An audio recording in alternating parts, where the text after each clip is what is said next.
Barbados, not the future of such a wonderful country, but the Caribbean's future.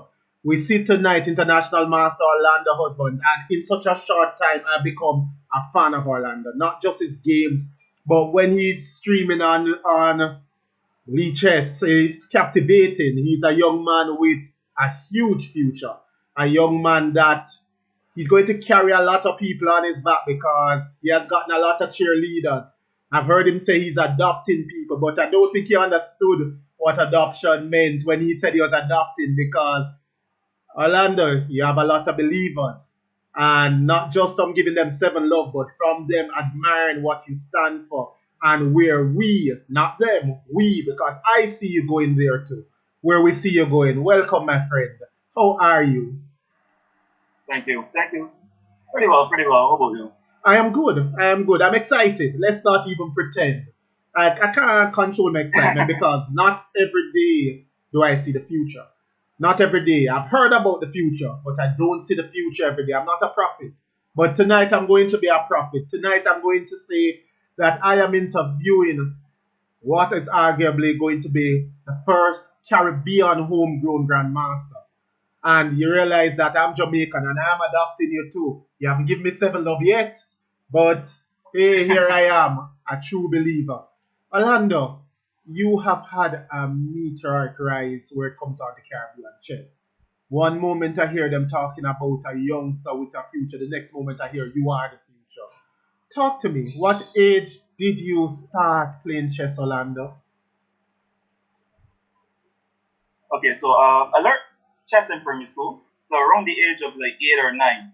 But my family was Seventh-day Adventist, and chess was mainly played on Saturdays, so I wasn't really able to partake in tournaments until like secondary school. My mother gave me a little blight, so like around 11 I really got into chess.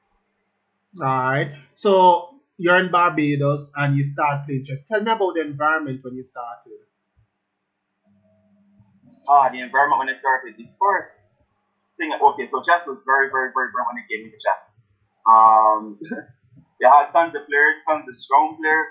The first thing I noticed when I came into chess is age doesn't mean anything because in my first very tournament, I saw this little youngster, UTN Poon, who was 9 years old, beating everybody. Yeah.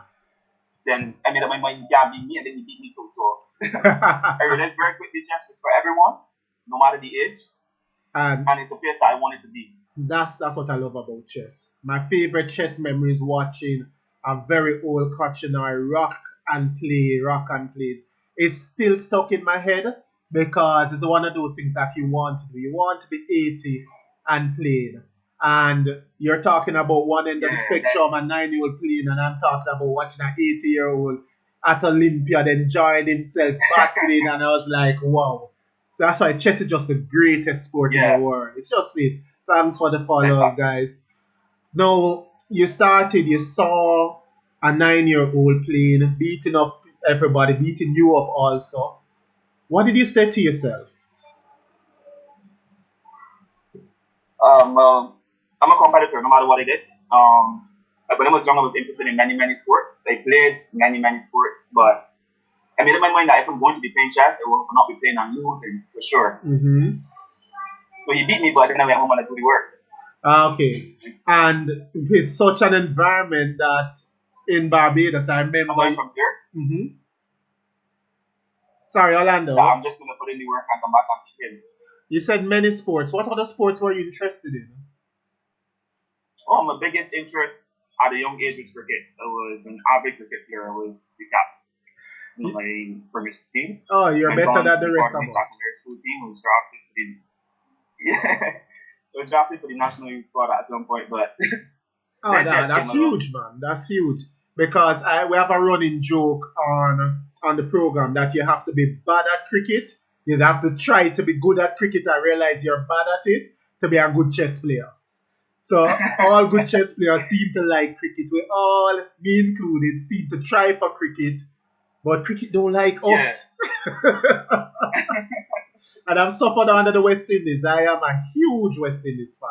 And I'll always be, no matter how much suffering, yeah, I bleed West Indies. I bleed West Indies. suffered too, suffered a lot. I came up watching Brian Lara play. I thought he was the greatest thing ever. Yeah, still think so. Want to be just like him. just like him. Yeah, those days, distant memories now, but hopefully in the future we could get back where we were. Yeah, wonderful memories, man. Because once you develop that competitive spirit, it never goes. One, Yeah, definitely. I was saying to you before the program that one of the when watching Davey online, I just said Davey coming in saying he's that you're going to lose 2 games. David likes ensuring everybody loses at least 2 games. So he has come on and he has made himself clear. But I remember watching David's channel, a wonderful channel, and the Jamaicans and the Trinis were going at you, and in came your sister, who seems to be your biggest supporter, and your sister was defending you left and right against all comers. Family seems to be huge for you. Yeah, And yeah. so talk to me, what role has your family played in chess? And that sister of yours, I don't want to get on her wrong side. She seems like she'll take out anybody for you, Orlando. Yeah, well, my family's very supportive in that I do more or less. Even in secondary school, we're growing up, most parents put all the emphasis on academics. My parents realized from an earlier age that even though I have the academic capacity, I'm more interested in the extracurriculars, and they understood that, they accepted that, and they pushed me in that regard. So family is really accepting and supportive. And my family is a very, very big family. Just to give like a snapshot, my grandfather and grandmother, who came from St. Vincent, had over 15 children. Nice. So you have enough cousin. On that side alone, just 15 children. Yeah, enough family. Enough cousin. Alright, good, good, good. And before anything, we want to big up your sister though, because as I said, I watched her and I stayed quiet and I smiled. And I watched her take on the Jamaicans, I watched her take on the Trinis, and nothing anybody could say could be critical of our brother.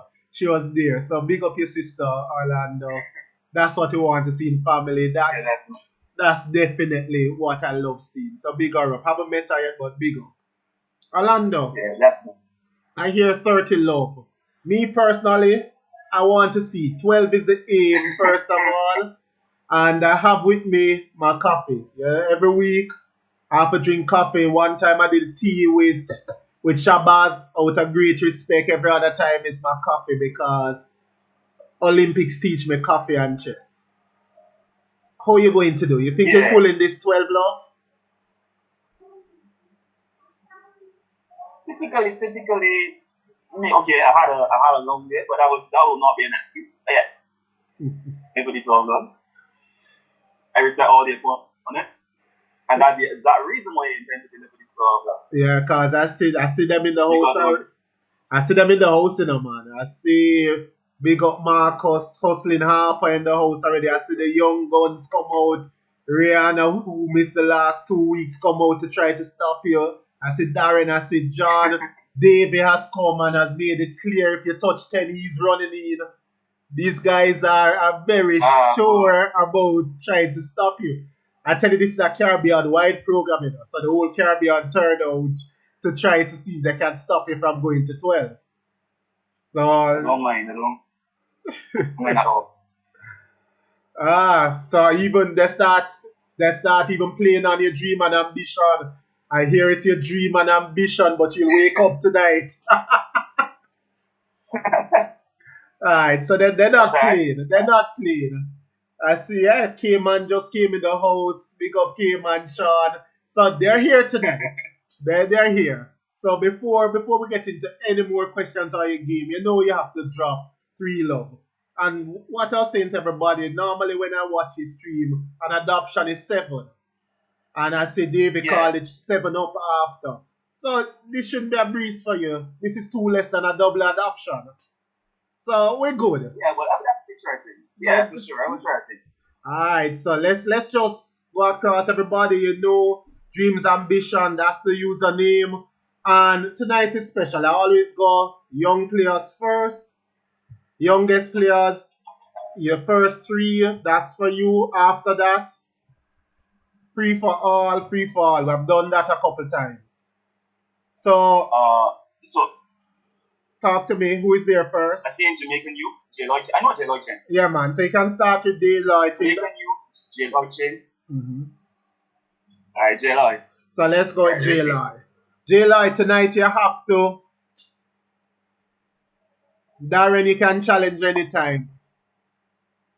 Come, J Oh, Lloyd, this is let's see. different. This is some kind of prepared question. No, best believe they are Remember? prepared for you. Let's not pretend. They're getting excited when they Uh, heard you're coming. So best believe they're uh, prepared. I won't disappoint the juniors. If it's a Nash Garfield's looking for, is a Nash Garfield yet? That's the one. Joker Chess, thanks for the follow.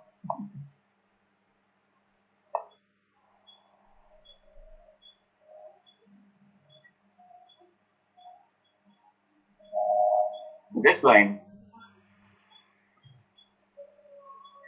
Kasparov has shown the way how to handle this line though. Oh, this one, boy, so dangerous already now. But from what I remember, we played this theory. Oh, bishop d3. Not too safe already.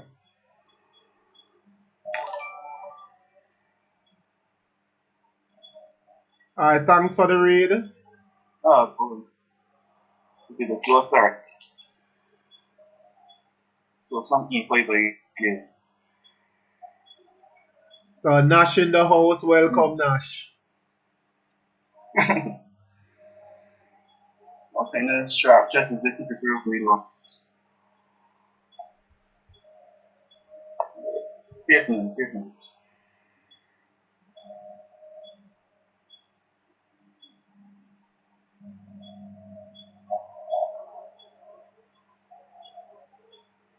Not often I see them build up a time advantage on you know. Nah. I'm going to have fun When I tonight. ready to play fast. Yeah man, I'm going to have fun tonight.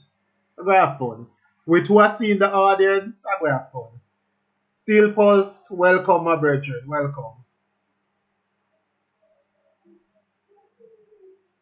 And Steel Pulse, this is the future. Just in case you don't Okay, know, cool. you know a lot of the history of the Caribbean chess and you teach me a number of things. What we have tonight is the future No of skill pots, Caribbean man. chess.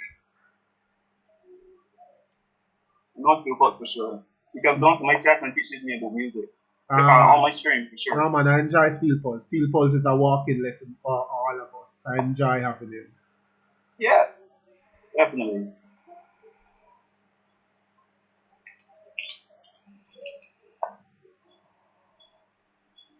Like one.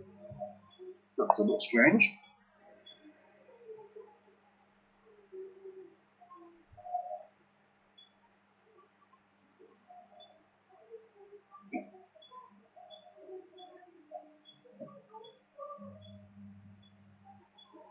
Can't be that bad. This looks nice. Let's try this. I don't even want that pawn. I'll take it, but isn't that the fart?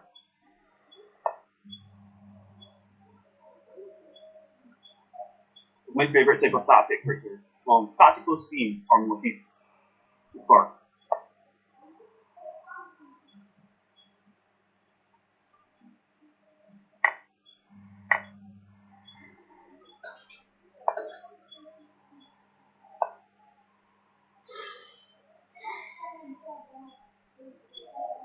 Where's the one being registered?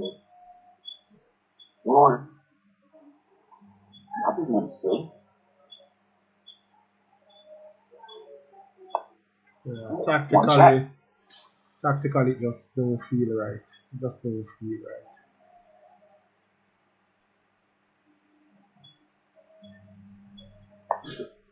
Feels like you're dropping some stuff. Yeah, and that's the simplest way. Just take a piece and say thank you. Yeah, J-Lie.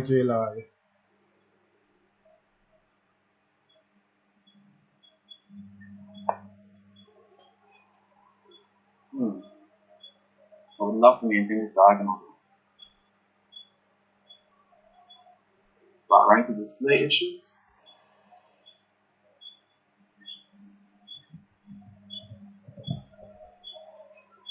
See discovery. Should be okay.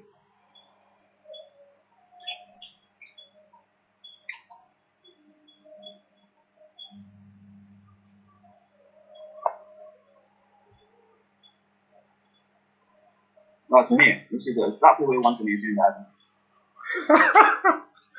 Alright. Alright. So he has announced himself, guys. He's serious. He said two adoptions coming. He said it. Who we have now? Who we have next? Alright. We got I see three. a Jamaican youth, So Lorient 500. I'm not Talented sure. boy, which I know is on the club. I'm not sure who that is. You know who that is? Lorient? Yeah. Nah, I'm not sure at all. I know who talented boy is. It's a talented boy. I've seen Jamaican youth watching some of my games before. Alright, so go talented And boy and that's Jamaican Italian. youth. Yeah. Alright, so I know I definitely have to be on my guard here. No, this one is strong. Velo is strong too, but talented. Nathaniel is a little annoying. It's tricky, yeah, and he'll stick in there. I've watched him play, and definitely a future. So just sent out the first So he's 1-0.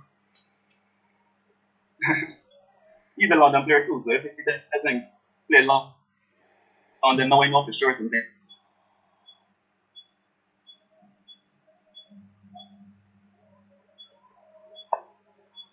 Alright, and here we go at game 2.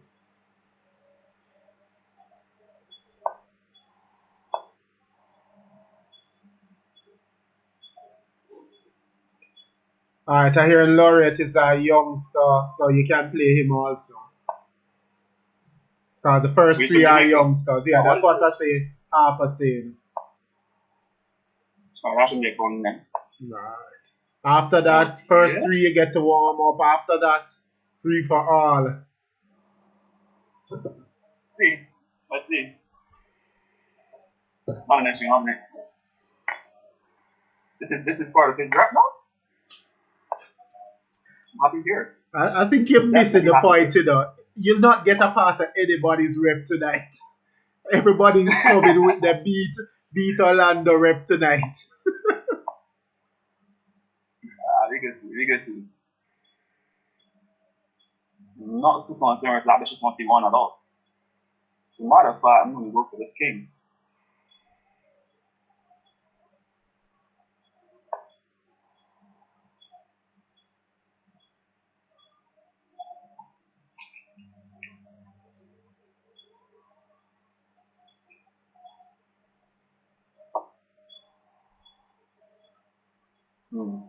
Here, this one.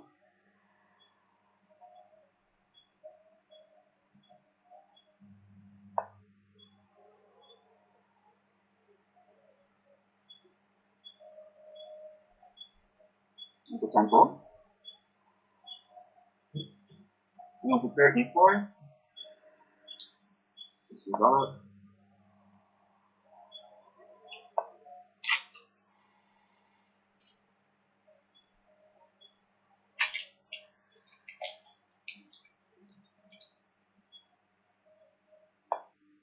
No E4.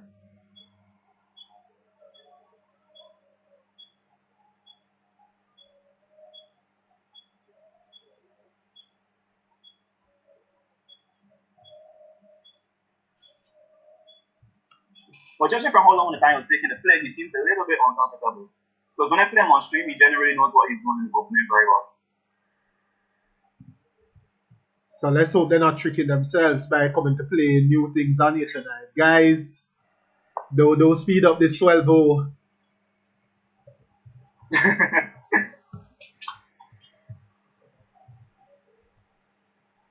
That might not there though.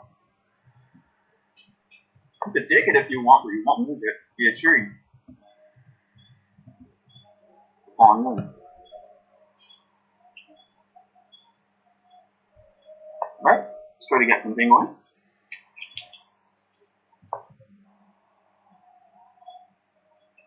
Wait, need to. Nah, hold on. Hold on. You should be getting made in here regardless. Not like can't just abandon the king. You should take CH2. H2. No, this one must be. Okay. Yeah, Marcus, definitely begging for it because I was looking on Bishop H2, but Knight F2, similar motive. Worse, he can't tie that E2 with Knight F2. There's no hiding. Yeah, no hiding. Need to come with the last. Yeah. Alright, so Orlando starting pretty. It's just nice and smooth. We're not seeing any games. Boy, I hope this is not what's happening the whole show, man. I'll be so entertained. Definitely will be entertained. I don't know. It's like I would say I'm a bipolar chess player in terms of like one game is very tactical, very dynamic, and that game is just pure strategic chess. The shit takes H2 just looks like it should seem later game. Yeah, I see the crowd shouting another song, but calculate. So not even calculated, it resumes. Alright.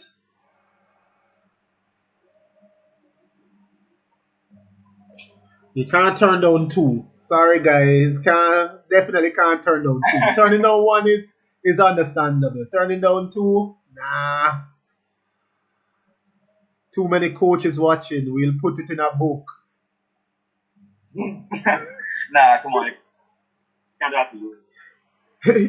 We didn't sack two pieces, so have to take one of them. Ah, good. We took one. Let's see what's happening. And that's the one I wanted you to take. This one. Down. H4 finishes the game mode, alright? Down. H4 king F1. What am I missing here? Oh goodness, that's the bad part about sacrificing. You have to calculate. Yeah. H4 king F1. Mid H2 check. King F2 H4 knight F2. The knight takes F. Okay. And how the proven into it. Okay. Yeah. Knight H2. Knight H1 is stronger, no? Let's defend this. So it's a good, very forced knight.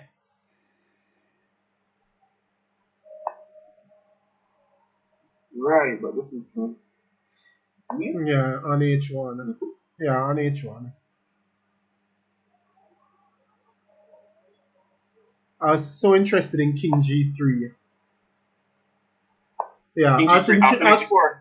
Yeah, King G3, Nathan. I was wondering about that because it just seemed like there might have been just something there in this position. Just King G3. I was wondering about that. Yeah. Worst case, if Queen G5, Knight F3, and you can get the three pieces. Queen move, Knight, Queen My F2. intention was to do We still? F5, I think. F5?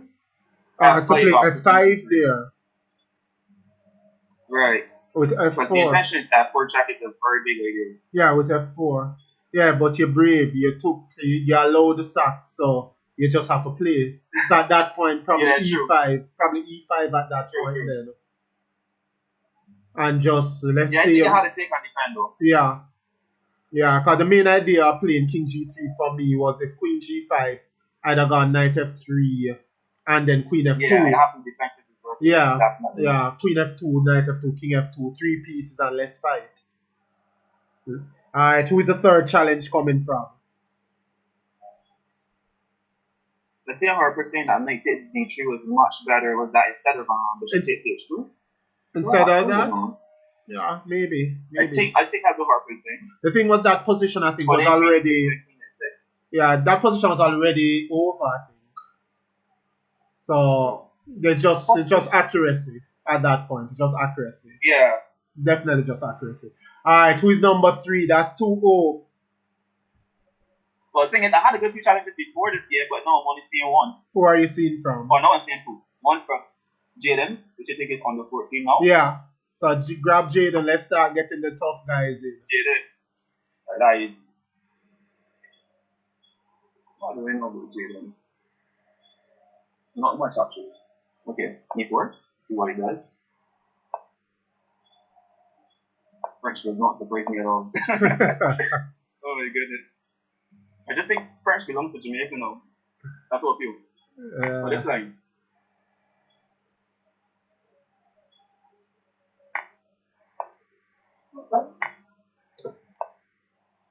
Mm-hmm. Yeah.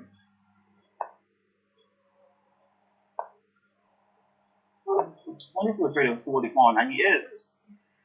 Alright, we're going This to line. fight. Alright. We're going to see some fighting today.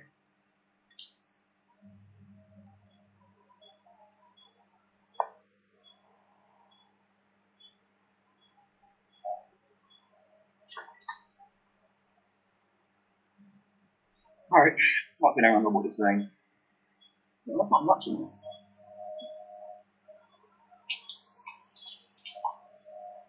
Oh my goodness. That was my snap.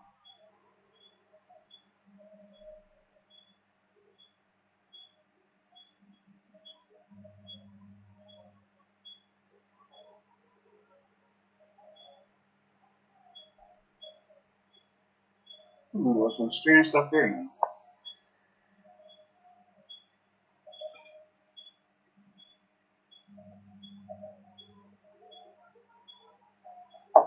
Alright, grab that.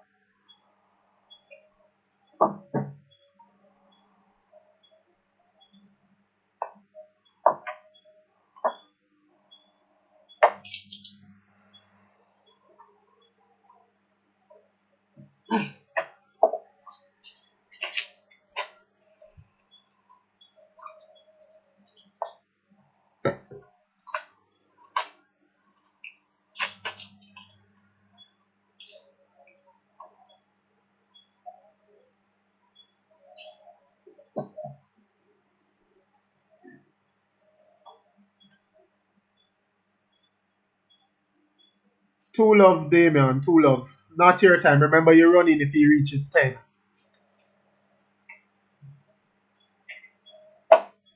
Damien wants to beat me already? Damian, training the whole week, man. All the baited ones. So nobody reaching 12-0. Damien have bad news for you. Thanks for the Being follow. ambitious. Well, you already have ambition in your name, my friend. So let's see it. Bishop G4. Doesn't come as much of a surprise, but okay. Calculation thing, right? You got takes me for it. The queen takes me second hand. It takes there. Bishop takes me takes 6, and that should be winning. Bishop takes f3, I take on f3 with my queen. You take on the second hand, bishop takes c6, and that should be winning. Okay.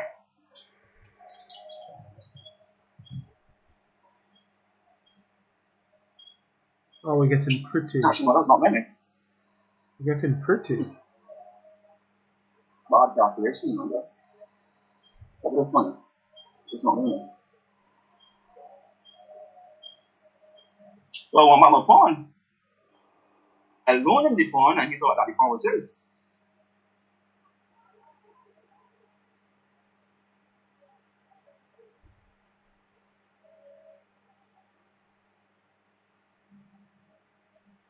This is also all kinds of spectacular now.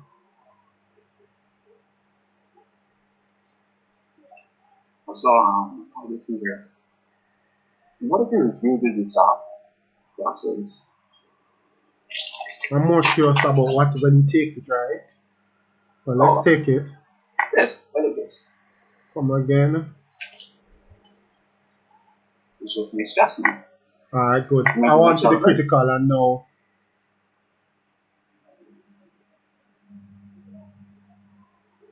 I think if he doesn't play king, yeah, play it right now, he dies immediately. Yeah, man. So I'm waiting. I didn't want to call it out because you'll be watching, but I'm waiting for that move. Because that's critical.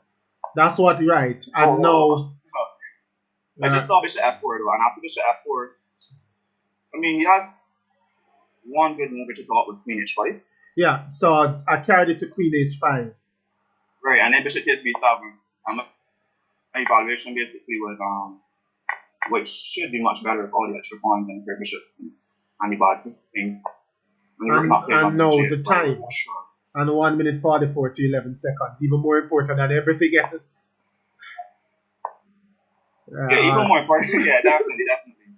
So let him stay with that king there for a little bit. yeah. Okay. Good take. You're taking with the rook.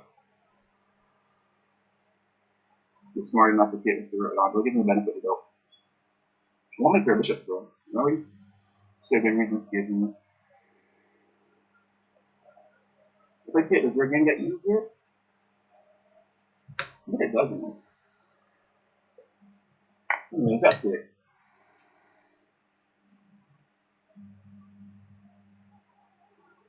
Taking a play pressure. That is the Orlando way. No, we're just gonna game Just thinking King about H. concept. Yeah, but you have to just play King G7 and play. But you took the. Yeah, King G7. Yeah, holding on to that D pawn is just. I'm not sure about the feel of that. And I don't know what the theory has on holding that D pawn, but normally from what I remember, you just give it back to white to complete development. Yeah, I don't really remember my part right now, but from what I know, taking well, holding on to the deep one isn't really a big deal for white. Yeah, Development really compensates for it. because the whole thing about taking your pawn initially is that it buys time in order to complete development. So if I'm going to hold it, I can't complete development at all. So that's the first Yeah. three. So 3-0, guys. I'm not seeing that break as yet, you know. I'm not seeing that break. Oh, you're having internet issues, Jaden saying congrats. And that he had internet issues to the end. Alright, but Jaden, I'm not sure about Oh, I holding that understand. pawn. We're going to look on that. Definitely going to look on that. Yeah, Alright. I don't recommend it. Keep it one. Yeah, we have to just give it back. Definitely have to give it back.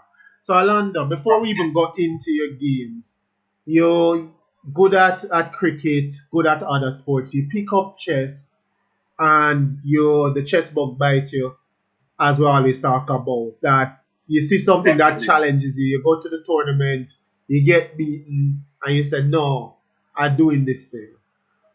How long did it take you to win your Yeah, first definitely. tournament? Tell us about that first tournament that you won. That feel good moment when you The knew, first yes, thing I that could I do want. this. Alright, so I won a small tournament. It was more like just at my school. Uh, there was this group of us who learned to play chess together, basically. Dr. Jordan, he taught all of us, and at the end they had this big, basically a celebration for me. I won that one, but that didn't really give me too much fulfillment. I guess the tournament that I won, that gave me the most fulfillment, was the under 14 nationals All right, walk us when I through it. was around.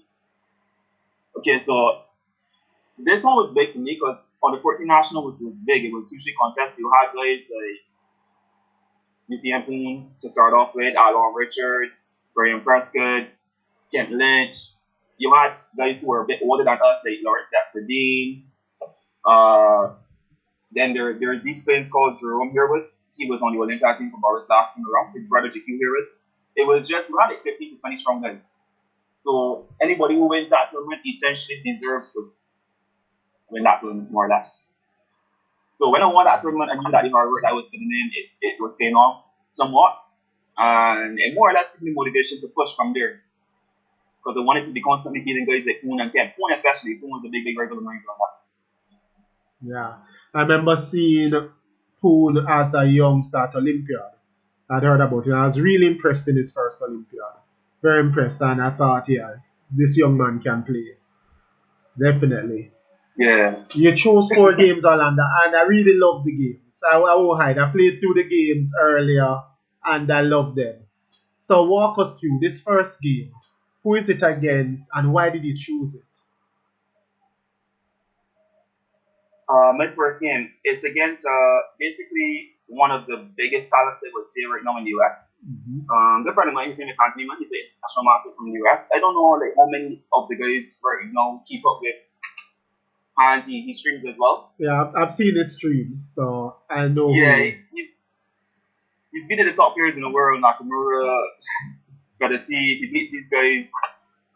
Basically, Moses is one against these guys. But this game was important for me because some of the strategic concepts that I would have done with my coach before this tournament, I really saw it come out in this game. And it really showed me that I kind of reached a different level in strategic understanding. So that's why this game is more or less very, very important for me. And this tournament in itself is a very important turning point for me. Okay. I watched him play banter chess. They have a banter chess tournament over the weekend.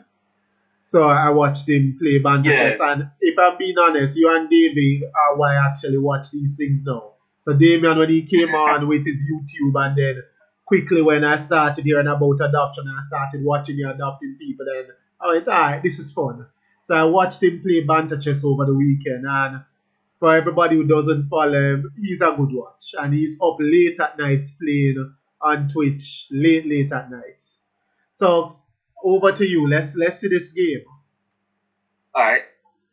So basically the history of this tournament, or the culture of this tournament I should say, in the Caribbean we don't really have it like this at all. I mean, our main arbiter in Barbados is this guy called Kelvin. He's an international arbiter. And I know that some days for sure I would be frustrated with Kelvin when he doesn't get the clearance on time in terms of like I expect it like hour and a half or 2 hours before the game starts. Sometimes it comes before an hour before the game starts, or sometimes when it's really, really bad, half an hour before the game starts. But then I went to the US and I got newfound appreciation for Kelvin and Rohan and all the things that they do to get this clearance to us in such a timely situation, because I went to Philadelphia to play the World Open and the Philadelphia International. And the one thing I noticed at the very start is clearance if you're lucky 5 minutes before the game starts. So over there they play chess. And this is not daily chess, this is not pretend chess. You prepare at home, and I mean before the tournament starts, or you die, basically. Mm-hmm. So going into this game, I had no idea about who Hans Niemann even was, and I had no idea what he plays, but I'm an E4 player, so I started with E4. He played Caracan, and I wasn't particularly happy to see Caracan because at that point in time, Caracan was a bit of an annoyance to me. One of my best friends right now is Kevin Cupid, and that's all he plays. And Kevin does a really good job of showing me why I don't really want to play against Caracan.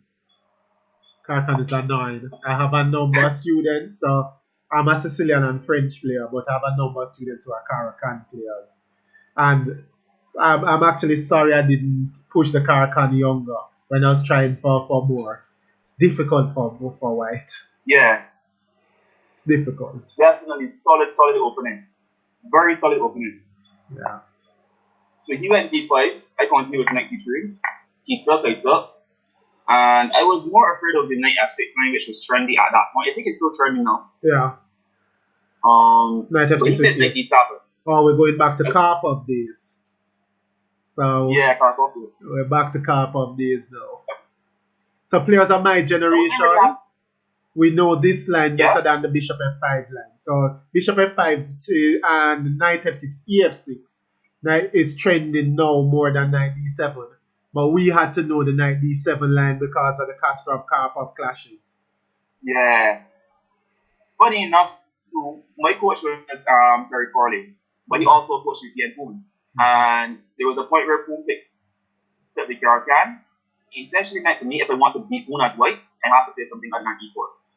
Or I have to avoid the main lines of the Caracan. This is the exact line that Poon plays, that Poon used to play. So and it just used to give me many problems. It does, because one of the things about this, and I have a student with a specialist on this line, because Kasparov did such a job during the 90s, theory a lot of times puts this on the back burner, and white doesn't learn his theory well. So black is coming very, very prepared in this line, but white is coming and facing this 1 out of every 10 games against the Cara. So the specialist usually will come out on top in this knight d7 line. Yeah, exactly. I remember here, funny enough, my friend Alon, growing up, we actually started playing Queen e2 at this point in tournament games. We played it online in bits, and of course, many players played knight f6 and got themselves made it. With knight d6? He had players to play in the tournament game. Yeah, he actually made it a 2000 in this position, you know. Ah, cool. But I had no such luck. Right. So I had to switch. I have international master Shane Matthews coming on and begin saying big up Orlando. So he's here to see the 12-0. Yeah, big up Shane, what's up? Yeah, man. All right, so let's see. Let's carry me back Alright, to so my Karpov Kasparov days. I'm a bit past the queen e2 now. So I played knight f3, have to play the pure chess. Knight f6, he took back, and I played c3. All right, so I'm So it all was for. rather weird that I Mhm. think. So Mhm. our time, knight g5 was mandatory.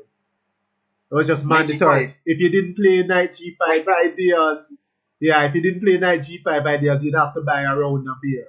So you, it was that's where we had to fight. That's where we just had to fight. So let's see these theories now. Modern theory: white will take plus equal and make black suffer yeah, every day of the week. very very slight advantage, but black is very solid at this team. No, I know the testing line here is bishop g4. Bishop f5. No, definitely bishop g4 was the testing line. But my opponent played e6. Now at this point, I was thinking back to something my coach said to me. He said, you can tell a lot about a player by the way they play their opening. So this guy is 24-16, he's obviously a strong player. But e6 looks really bad strategically because you have the option to make this bishop a good bishop, but you choose to retain the bishop, knowing full well that you'll have to use a few extra tempi to solve it in the future. So that told me his strength is probably calculation and not strategic chess. And I knew exactly where she tried to play them. Mhm. Yeah, cause just making it So bad. this move alone taught me a lot about. So French players would Yeah, it have taught me a lot about my nightmares. opponent. Yeah, French players would have nightmares here, Orlando, because we fight so hard to get that bishop exchange. That for me, a Caracan is improved French. So when we see e6 Yeah. being played and you say, we're like, huh, you take the bad bishop. At that point, our entire strategy is getting rid of that bishop. You're going to take it? It says something. So if I looked Yeah. on it here and I was sitting in your seat, I'd start thinking that this player's coming.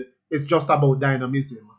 So Yeah. he wants to take me out of Exactly what theory it thought. also. Yeah. I was very, very happy about that too. Because if he's coming for dynamism, I'm not saying the Caracan is capable of that. I just think he made the wrong opening choice because they have as great relative control over how dynamic he can be. Yeah, in this line. So let's go. So I played bishop d3, Mm-hmm. bishop d6, and I just decided to castle. No, I decided to castle d6, and this b6 move suggested because he could castle right now, and I think castle was the obvious move. But the fact that he did b6 told me that he wanted to remain as flexible as possible. It also kind of suggested to me that he's open to castling instead if the Inside. opportunity arises. So from there, I knew that in terms of my development, I wanted to be as flexible as possible. Now, the engine is saying one thing, but I don't have access to the engine when I'm playing. Mm-hmm. The engine says rook e1. I'm pretty sure there are other good moves like bishop g5, queen e2, queen c2, queen e2. I chose queen e2 because I felt like it was the most flexible move in the position. The queen definitely is well placed here. Mm-hmm. If he's going to castle queen, say that one bishop is 6 with a4, a5 like this should guarantee me some strong attack. Mm-hmm. I don't really commit my rook to up because I'm not sure if my rook is better on e1 or d1 just yet. And I'm not sure if my bishop belongs on g5 just yet either. So queen e2 felt really natural for me. He played bishop b7, and again here I had a decision to make in terms of I wanted to go bishop g5, but then if he kicks me, the natural move is to go back to h4. But my thought process went along the lines of no, he could go queen c7, and if he decides to castle queen side, the moves h6 and g5 came for free, and his attack essentially has 210 ahead. And the bishop becomes a hook. Well, my attack really hasn't begun as yet. Yeah. Yeah. So I really didn't want to allow anything like this. I just played as knight e5. The knight belongs in the center. Can't really see why this would be bad. He went queen c7, and again that further suggested to me, he doesn't really want to commit to the king side. If he sees the opportunity, like if I give him some chance, the h6 g5 and then castles, he's going to take it. So I decided to play as flexible as possible again. Bishop f4. Now if he castles queen side, that will be up to him. Mm-hmm. But I haven't given him any tempo for his attack, and I think my attack is also pretty promising with a4 a3. Oh, so now And then castle king side. and I played rook a to d1. And after c5, which I thought was very premature, I was expecting to prepare a bit more. I think I thought for like, well, 10 to 15 minutes here because I was trying to work out all the tactics. I saw some really interesting lines. Like, I started with takes, and he had three options. Bishop takes here, where I found the line. Oh no, I just thought I would set up bishop g3. I didn't really see anything better than bishop g3 over the board. But I also thought it was a bit better here because I have threats like knight g6, and this is a tempo. I can finish my development on the so I'm attacking prospects on the king side. Plus, I have this to the 2 on the queen side. So I have a few small advantages which should accumulate to something decent. I saw queen takes. And for everyone who hold on, Orlando. So for everybody who was looking, they might have gone, hey, why not knight g6? But the simple queen c6 and mate on g2, guys. So in the bishop c5 line, no man, right, and just Bishop simply, right, Right. and just queen c6. So for the viewers who are wondering, why not pick up the exchange, that queen g6, and suddenly mate on g2 and the knight on g6? And that's just problematic. Alright. Yeah. Next line I considered was queen takes here. Yeah. And I was saying I would go knight d7. I calculated this very, very long line where it's gonna go. Okay, so knight takes d6 is, yeah, this is the easiest one to solve, I think, because here I just take here. This is a fork. Yeah, queen bishop c6 now. Because of bishop takes f7. Yeah. Queen c6, and I just thought that after f3, this is pure bishops position. I have really good control over the center. This must just be better for white. Yeah, I agree. Another line I saw was here after knight d7, the same queen c6. I think I have the analysis here actually right. I saw knight takes f6, no queen g4 check, no queen h3 threatening mate, simultaneously defending on g2. And the issue for him is that to defend mate, he has to allow me to take and make some discovery that will be really on f5. The f5 at the end of it, yeah. So he could g2, but I saw this, and then take on d6, and this is more or less over. Because if he tries rook g8, there's some kind of mating idea, but the bishop can always drop off. Yeah, and you just up your material here. Yeah. Really interesting calculation. So he ended up taking with the pawn, which I thought was strategically just on some, because now I have the better pawn structure. And I'm happy with my position. I continue very naturally with just rook f1, and now all of my pieces play. Every single piece is happy, I'm ready to attack. Everybody working. So he continued rook e8, and I just decided, well, I looked at a few ways to continue, but in every line I calculated, this bishop being hanging was a king. So I just decided to drop the path to g3. And after knight d5, now this position already felt really good for white. I played bishop d1 just to open the file, but also to facilitate like c4, queen d3 ideas. This bishop is tactically loose because of all of the tension hitting the bishop. So if it can coordinate with the bishop and the h7 point, tactics will occur for sure, and this bishop d1 allows all of that. He continued queen e7, and then I felt like c4 here was close to being strategically winning for white. I saw some tactical lines. I can't really remember all of it now, but I know for sure is after this, it was going to go bishop h4, and this was almost lost. Although the engine seems to take that black defect. Yeah, it's an engine. Humans going to have problems here. Yeah. Humans going to have problems. Yeah, I disagree completely. Knight g4 is a very big threat. And I just don't know how he plays. I saw this, and this was, to me, this was very big. Yeah. In the game, he ended up playing knight b4. Thought that he would be forced to give me the pure bishops, because if he goes back here, the same tactic that I was talking about works now with knight takes c6. Or maybe I just play queen d3 first. Okay, what's both ways again? Queen d3, hit mate, hit the bishop. I figured he had to give me the bishop, he took. And now this is the point where I think the game became an important game for me. Because one topic I did heavily before this tournament was pure bishops and understanding like just how strong the bishops are and where the bishops are best or most effective. And one thing I learned is that bishops are endgame pieces. They're static pieces. They're very Yeah. positional, not very dynamic at all. And they prefer to play an endgame with the center being somewhat open, where they can Right. play the bishop and knight. This is why I took the queen instead of the bishop because I saw that I could force the queens off after queen to 7. So Nice. that the fact that I have the pair of bishops coupled with the better pawn structure, I already kind of evaluate this position as close to loss for that. What you said is very important to me because over and over we say that you play for the end game. You don't really win easy in chess. Once you have passed that intermediate stage, then nobody's giving you your points. And you start adding up Yeah, small advantages. It's all about accumulating these small advantages. So guys, first Orlando went, he uses space to accumulate the better pawn structure. Then tactically, the threats accumulated the pair of bishops plus the better pawn structure. And with the queens off the board, we're getting closer to endgame. We have a weakness on c5, we have a weakness on e7, and those bishops in the open center going to be decisive. And definitely the mark of a master is accumulating these small pluses in order to win his game.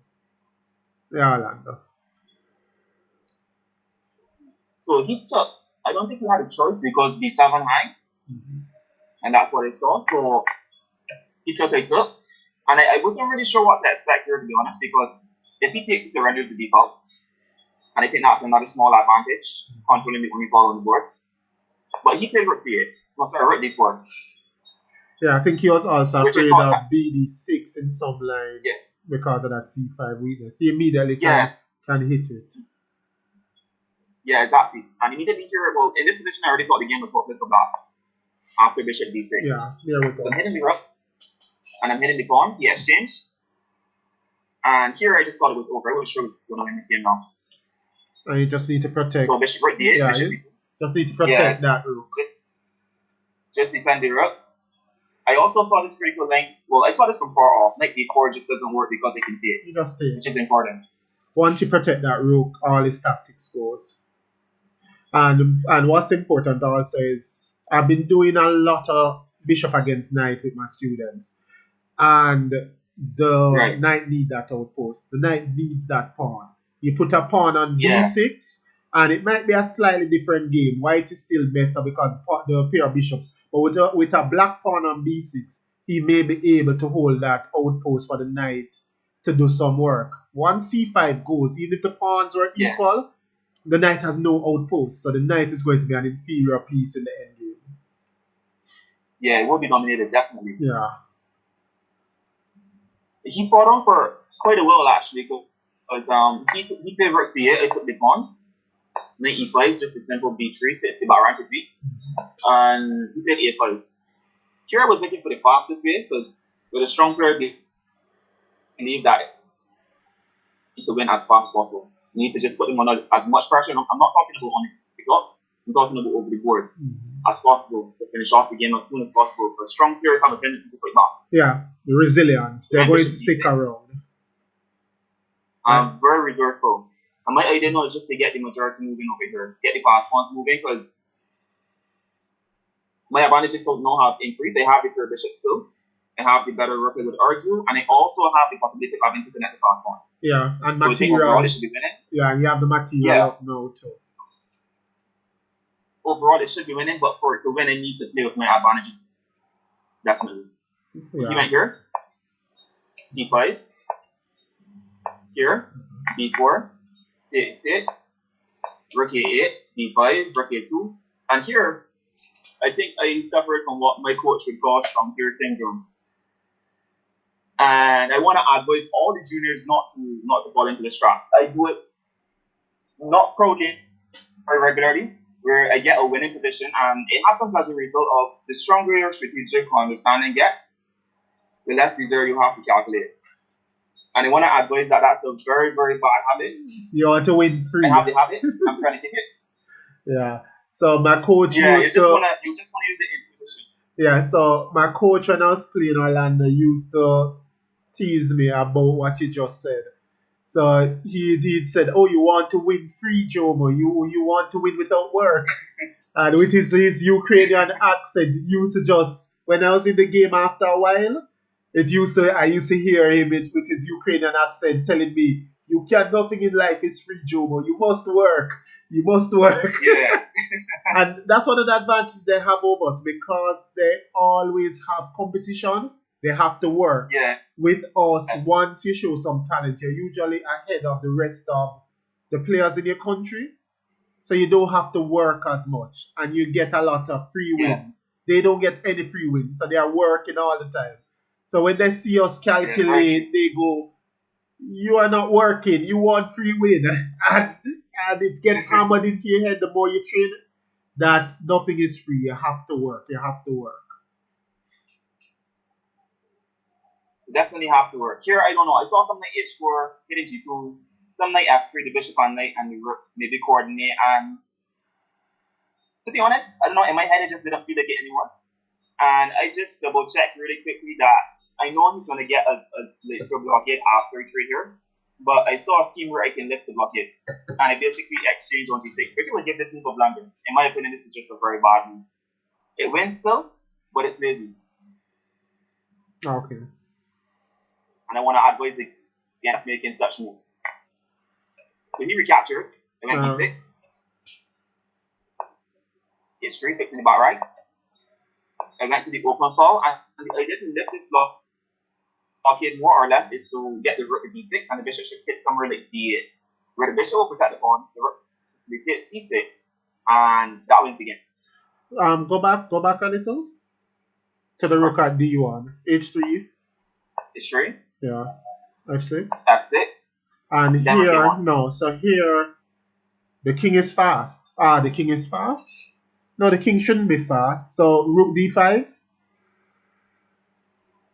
Rook A5 or D5, rook D5 instead of rook D1, rook D5. oh, rook D5, rook Yeah, D5 because before. the king shouldn't be strong. It couldn't be quick enough. So rook D5, ED5, C6 with C7. That. No, no, no, no. So continue. Oh, okay, yeah. I think I did see rook before in the game though. G5, Mm-hmm. H2, King G3, F3. And more or less, I'm trying to stabilize my position so that I can get the I can remove the blockade with the spin dive. So I went rook D7. He's attacking me. C7. I need to be a little skillful about how I organize my pieces. But I think here I just got it in easily. And after rook D7, it's lost now because rook D6 with C6 comes. Yeah. And then bishop A8, and I was able to finish off the game with a small tactic. And he resigned here. Nice. But I think objectively, I worked a lot harder than I needed to. So again, I want to advise against this desire not to calculate. You must calculate in part of chess. Yeah, and pointing back out, you saw the advantage. The advantage is when added up comes to a one end game. And in chess, that's all we can ask for. A lot of times when we play the really strong players, is the advantage in the end game.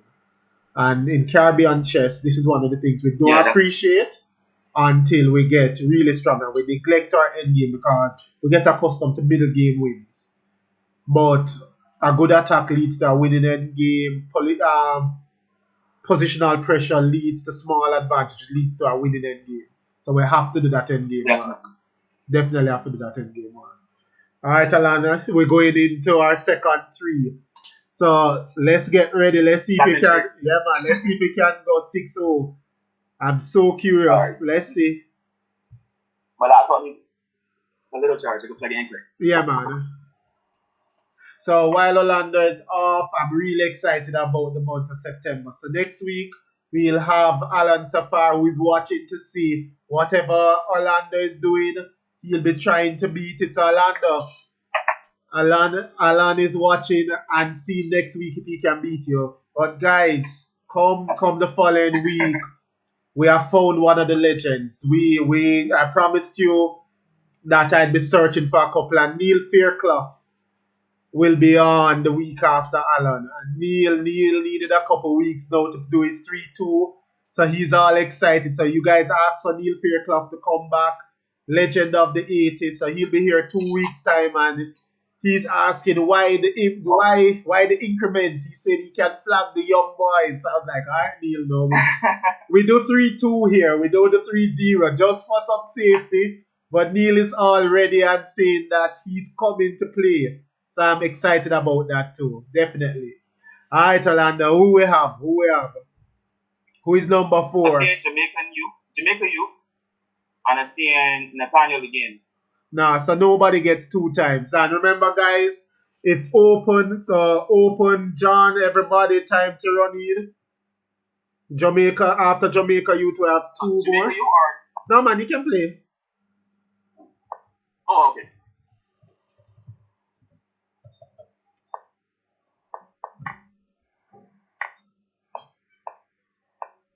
All right. Let me see. So Jamaica Omania will not run from the night or tonight. So whatever it is was prepared. We're going We're to gonna see chase it. it. All right. This line is not particularly the best line, but I'm gonna bet. All right. Thanks for the follow, Evan Chessman. Thanks for the follow. And guys, Orlando is saying he's going to double and dock my audience tonight. So he has started.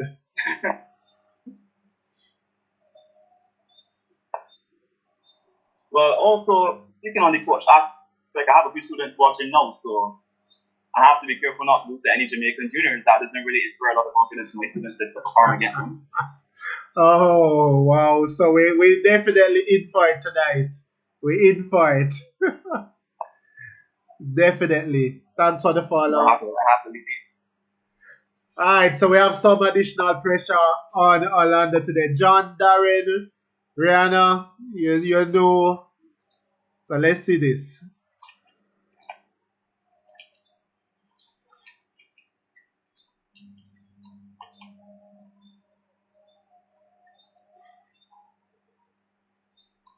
And I'm being told, Orlando, that this is the last 3 that you're going to get before the big guns come to stop you. They don't want to see you reach 9-0.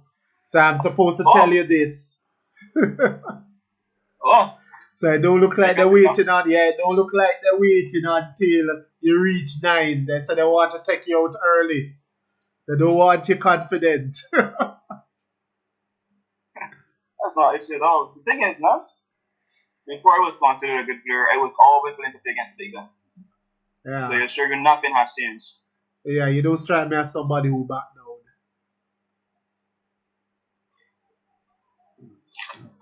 This guy's playing very well, though.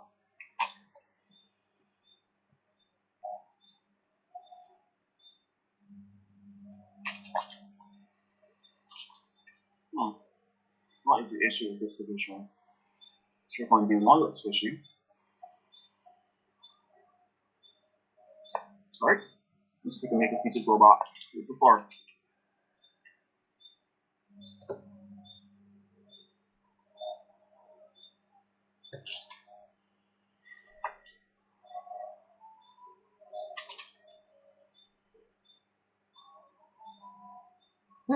So it's dangerous.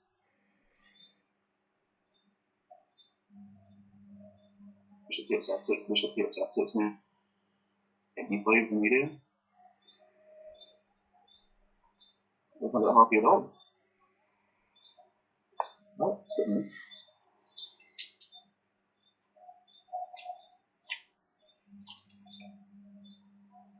Hey, my thing at 1 minute. Whoa. Okay. Yeah, that happens. Need to be careful. Oh, here.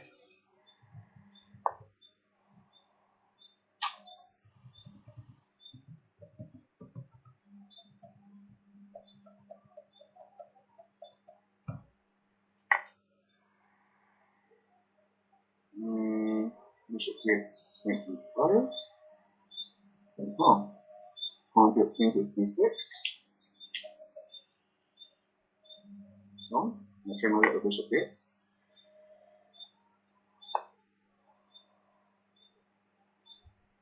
That's a good take. Probably this take. I'm going to be value at this position.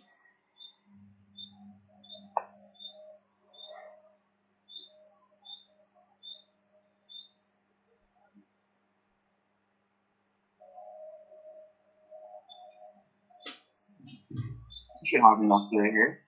He's putting in bad man structure. Should be fine. I'm a bit strong for some reason.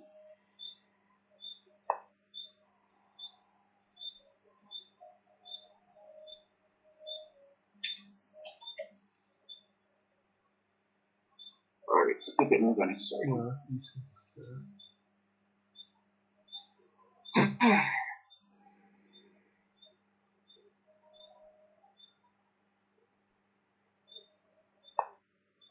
You guys bring it on no one to beat me. What's this?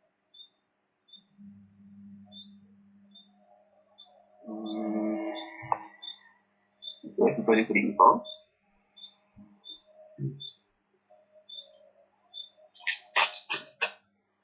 Orlando, everybody coming for you. So I know everybody today. I've heard that the future is here, so they're coming. Oh, this guy playing real well. I'm not even sure how to evaluate this. I mean, a little bit earlier I thought I need to watch the time go for sure. Should take, so I guess rotate should be fine, more or less.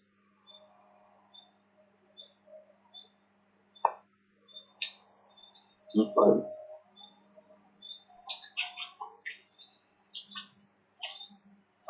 Right. Start with this. This should end with pin, right? F6. Where's the phone? Wait, what?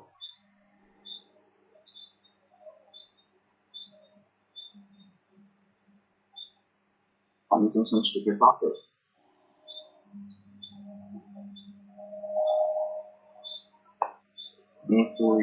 For this, just details. Everything you know about chess is just down from here. Let's spin that knight. Let's make sure he understands that the knight is spin. Let's improve the king. I'm going it again. Improve the king.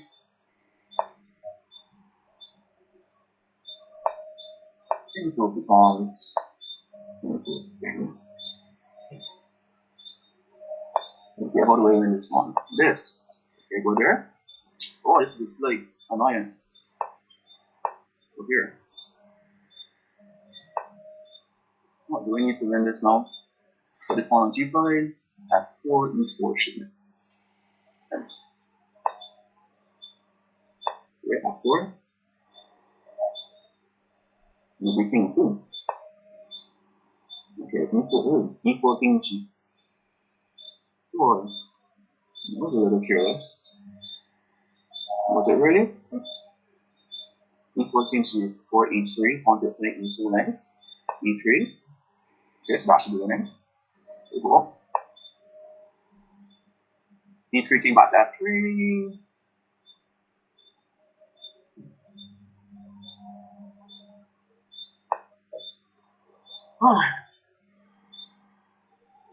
Too much calculation, too much calculation. This is not how I like to play chess at all.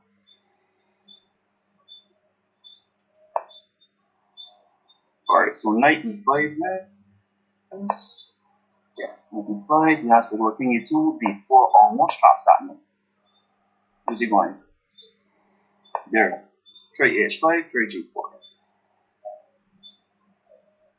Knight e4, king b5, king e4. g4 must be winning.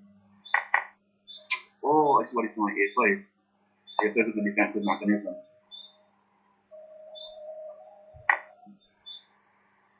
You better fix it out a little faster, Lando. So all you need to do is take away this c5 square from the knight, which I could not. Look at manipulated checks, yes.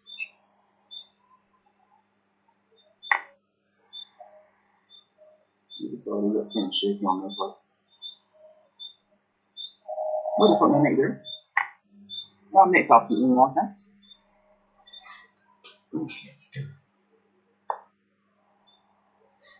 Nah, this is winning off for sure. Yeah, not yeah. I think you had to trade G3 or something. Also, just chat, take, which I mean, a big one.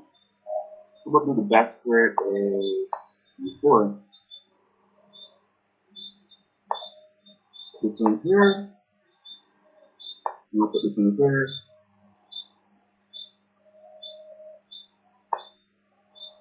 Mm-hmm.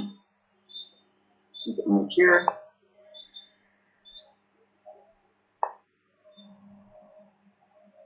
Okay, so E2, Orlando, what are you doing?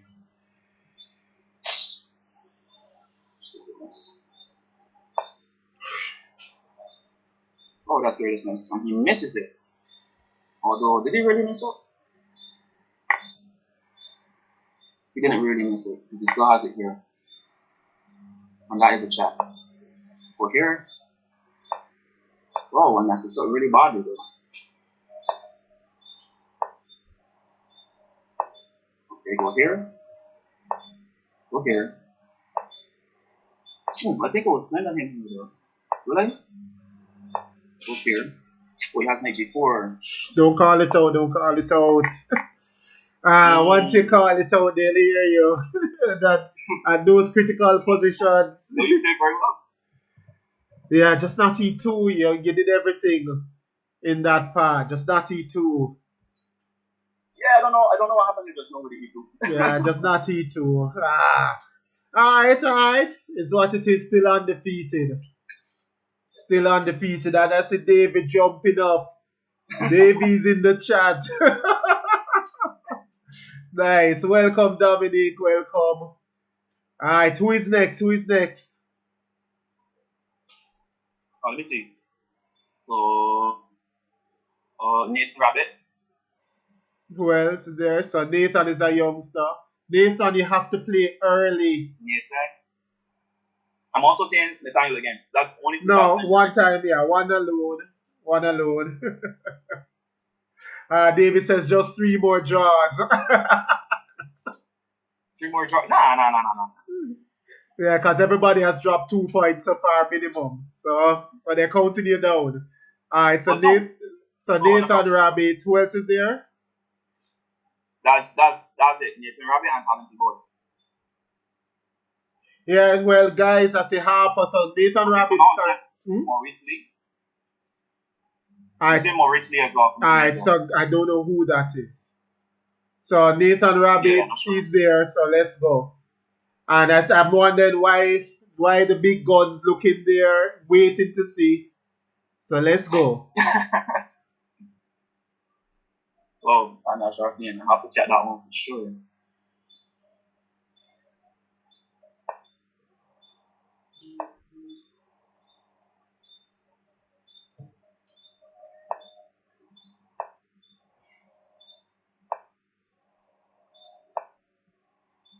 So what's this, a whole system or another sim stuff? Okay, some weird version of the whole system, which is pointing to. I'm not unhappy. 3 ticks. Wow. I've seen this before. I don't think I have. So the castle, bishop b2, I'll put this one next to 6.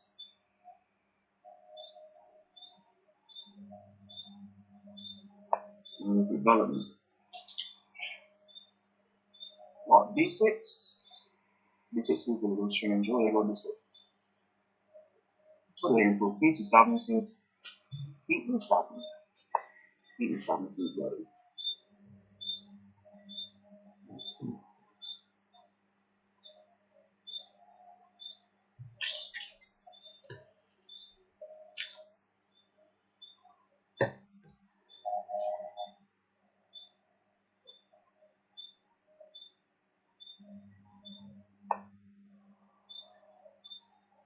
Oh, the same challenge sent. Take here, play rook d8. Alright, so we have Harper next. Good.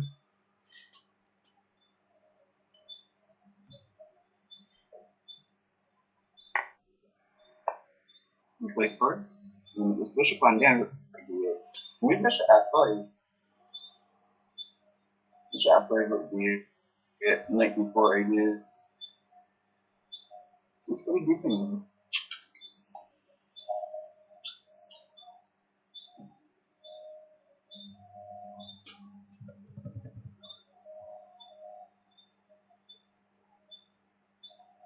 It's famous.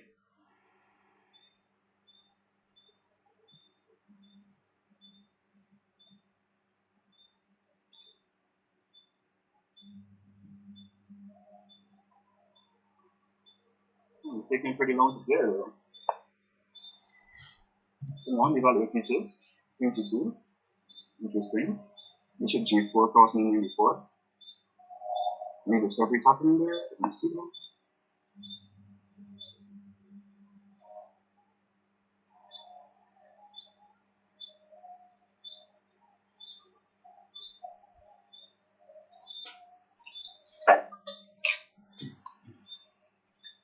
Doesn't let us know.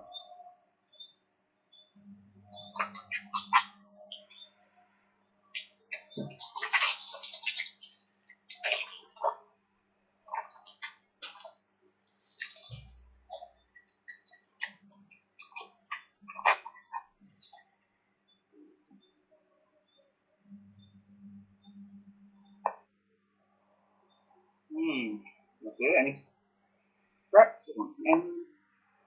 Let's see what's this.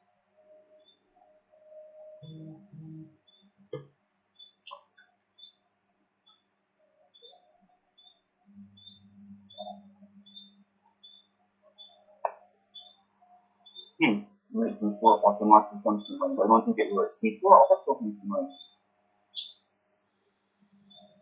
Calculations on that.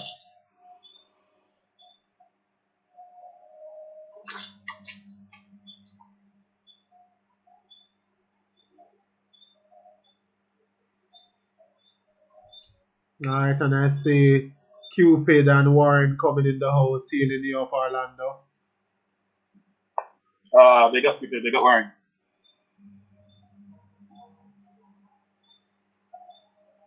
I should be winning something here for sure. Don't know what it is yet, but I'm winning something here for sure.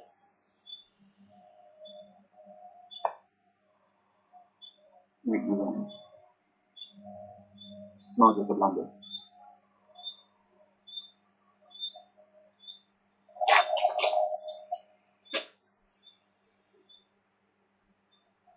I don't want to see it. Bishop takes some tree, pawn takes some tree, knight d4.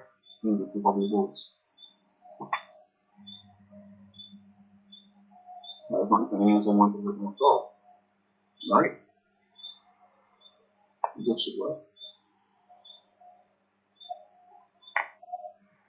Yes. Should I take it from there? Or, I don't know. Take it this minute. What? Somebody warned him that I was going to stop on e3? Good sense of danger.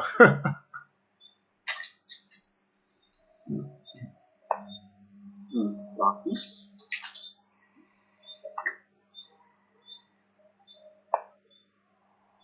Yeah, it's tree. So it's strange. What's happening? We'll just go back.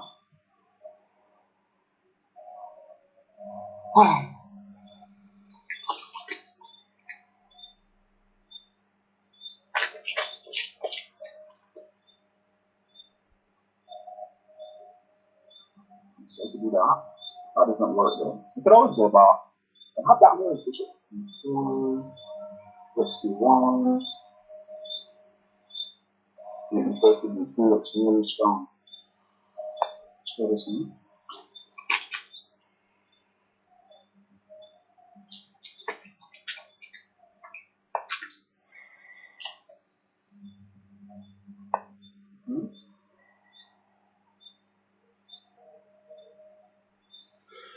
Yeah, that time. Nathan, good try, but you have to watch that time. I know it's the first time playing against IM, but you have to watch that time, Nathan. Definitely have to watch it. Alright, so we have Harper against Orlando. So first fully titled matchup. Let's see Orlando. Oh, so Harper? Yeah, I'll say man. same boy. I'll go Harper then. Ah, why not? E4 on the board. Hey, so I'm not realizing it's like the this is like the normal people, they're all blacks on the No, so something equated it for you. Harper coming with. I was saying again. Let me give Harper a whiff of what I was cooking at. Oh, this one.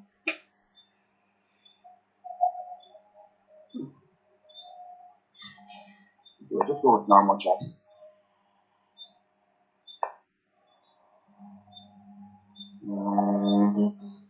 This should be looking good.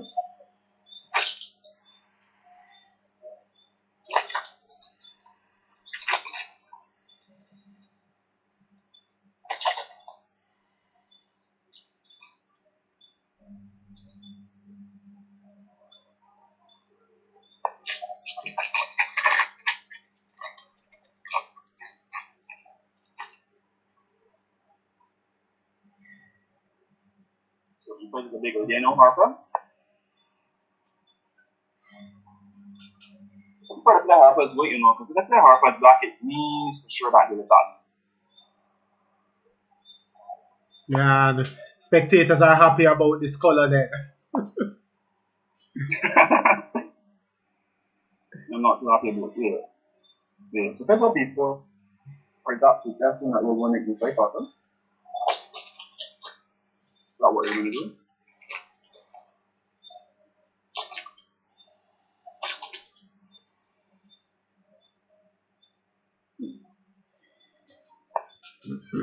Let me be cautious. I'm not going to pass into this. Probably not. Let's see. So from what I remember about this line, if black gets to the end game and black is calling the shots. So whether Harper likes it or not, we're going to get him.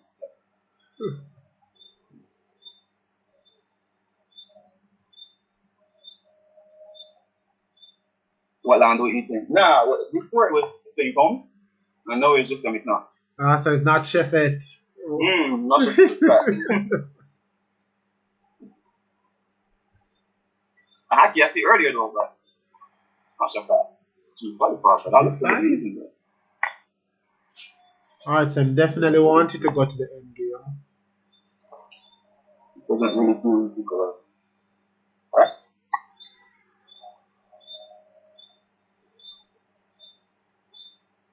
It could be wrong, but it's a lot of time he just lost.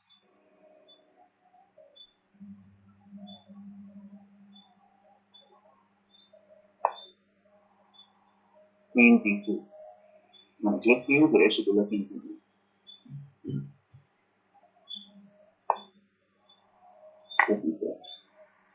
Let's go with that.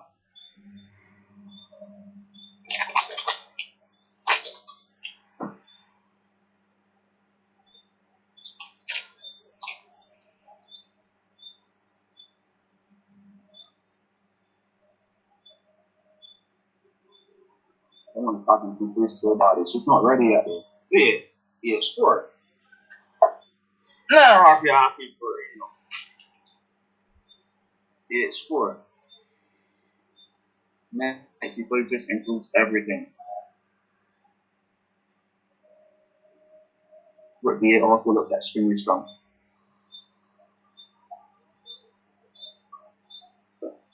Which for just cannot be right. None of it's just too slow.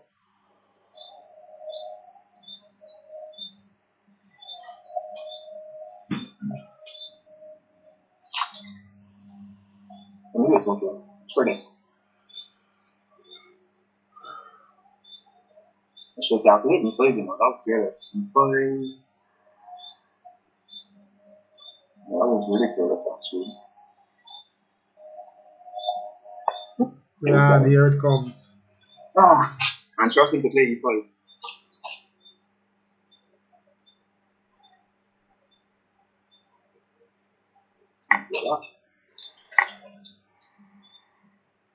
into the center.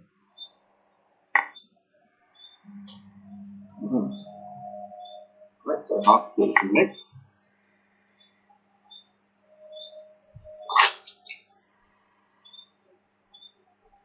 We're going to take the queen. I'm taking the queen with the chess player.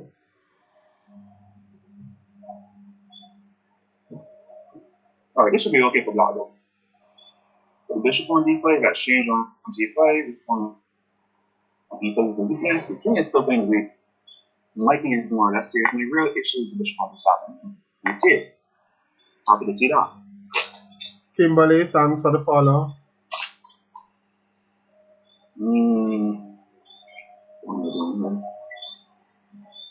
Let's try to make this pawn not rich for something that I can attack.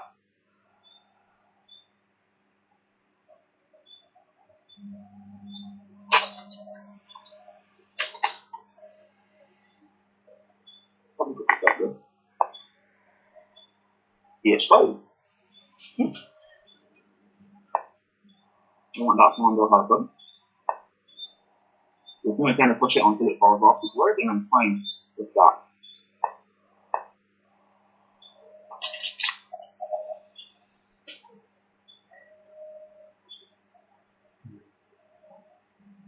So I'm getting 2 points here.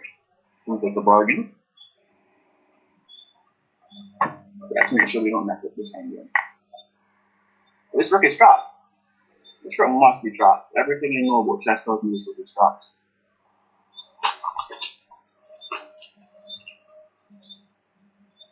Alright, just be careful. Bishop g6. Oh, this is actually g8.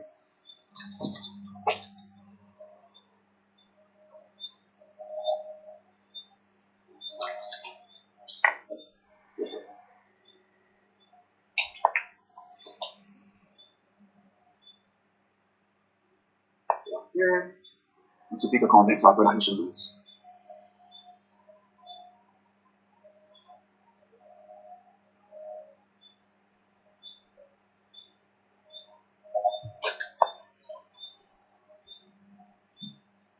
Ah, that knight was good for too long. No longer was going to get this knight from here. So when this pawn, right? I'm supporting my bishop, which are going to attack it.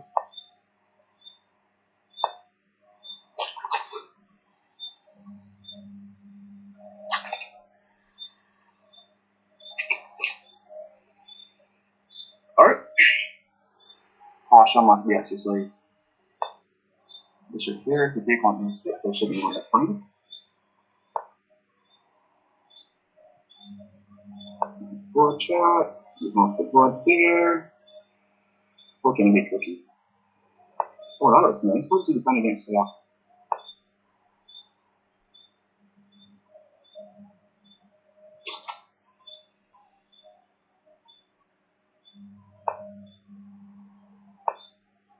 Not even pawn alone there. No, if I get any pawn, rook h2, this must be over. Yes! I'm going to bring c6 to the chat, followed by another chat, followed by a grab. Ah! A little bit easier now. Just checking. We're attacking that pawn. Let's make checking. Go here. Alright, we'll take this. Alright. So we're on the money, 5.5 to a half. Alright, so Orlando, you now start winning tournaments. Yeah. You start winning tournaments, Orlando. Yeah. Tell me about your first international tournament. Because you're now winning in Barbados, and you now need to conquer the Caribbean as a junior. Talk to me about that first international tournament. First international tournament, junior or senior? Don't really matter. I also want to know Junior that. probably. Mm-hmm. No, so and growing up, we had 2 very important tournaments for the region. Yeah, good game, Harper. I think Trinidad had the Caribbean Chess Carnival, Barbados had the South Africa Open Juniors. Yeah. and they were like body tournaments, and I think it was like instrumental for the development of all juniors in the region. Most good chess players before this era right here, Mhm. most of the successful chess players played in those two tournaments. Yeah. I know for sure Martin's ever played in that tournament, the era right before that played in those tournaments. So Yeah, my first international tournament was in my chess tournament. era played that tournament. So Trinidad came on in my Ah, era. So it used to be just Barbados that we'd aim for Barbados, and then Trinidad came in when I was about 19, 18. Trinidad started that when I was 18. yeah. This is another reason I chose chess over the other disciplines that I had because chess put me in a position where I was just traveling almost immediately. Yeah. And I really like that. So I went to Caribbean Chess Carnival and it opened my eyes because I saw many, many talented juniors there. I saw Calvin from Suriname. He was like, what? He was 1 year younger than me. I was 11, so he was like 10. Or I was 12, so he was like 11. And he played in the under and came fifth. Meanwhile, I was in the under 12 section getting licks, like licks left, right, and center. They had there was Mahendra Singh, who's Vishnu Singh, his younger brother. There was this guy called Amon from Trinidad. There were just so many strong juniors that I just had problems. On top of that, Poon won the under 10, but in under 10, there was another junior called Joshua Johnson, whom me and him went on to be really good friends, but they were all stronger than me at the time. So when I went to this tournament, it really opened my eyes, and they just you need to work. You need to put in the work. All these guys just better than me. So I went there, I got good licks for sure. I didn't think I didn't even place top 10. And from there, that was the real motivation to really put in the work. That was the real eye opener. So I saw Poon in Barbados, and then I went to Trinidad, and I saw all these strong juniors.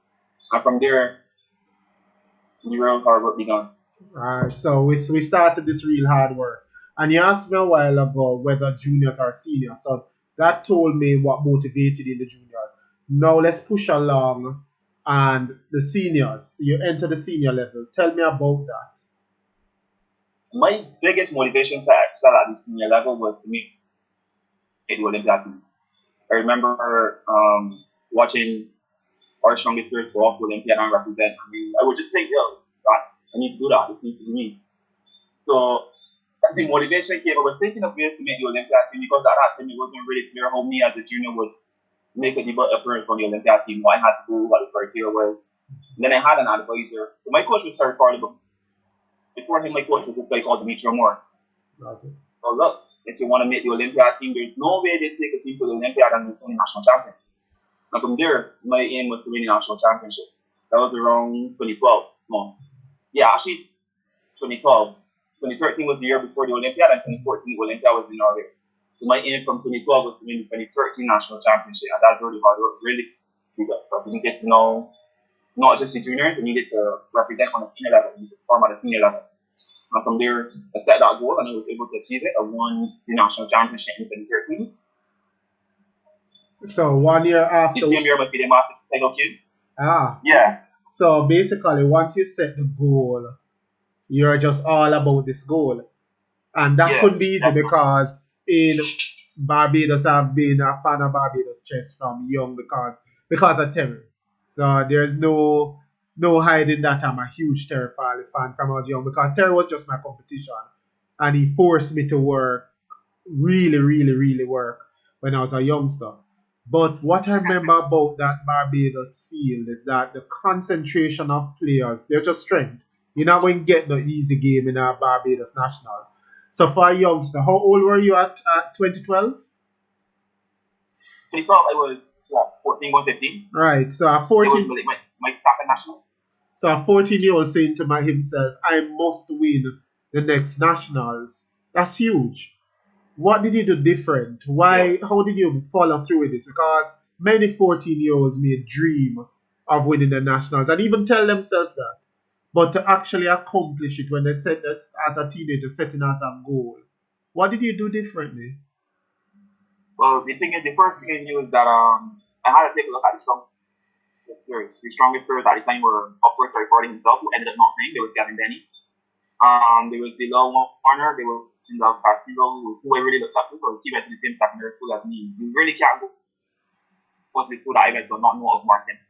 And of course, there was Poon, who he was still struggling to beat, and I had to make a shift. So from there, I just made a commitment. I would put in 3 hours every day. There's no exceptions. Sunday, birthdays, Christmas, 3 hours every day. So the And hard, I made, yeah, so basically the adjustment and the hard work really paid off. yeah, All right, so definitely. you become national champion, and you said, "Hey, the FIDE master came that way." It's almost nonchalant, like FIDE master came next. Where did you get the It just FIDE came. master? Like a Yeah. bonus. So talk to me about that tournament. All right, so I went to Costa Rica. Hugely outranked, and actually it was the first year that they decided to give first place serious titles at the CSC, because before it had won CSC like twice. It had won the CSC under 14 gold medal in 2012. In 2013, no, sorry, in 2011, I won the under 14 gold medal at CSC. In 2012, I went back and won the under 18. They played up a section. I was under 16. Okay. But I kind of wanted to let my friends Alon and Brian try their hand at the under 16, and we didn't have players in under 18, so I went there.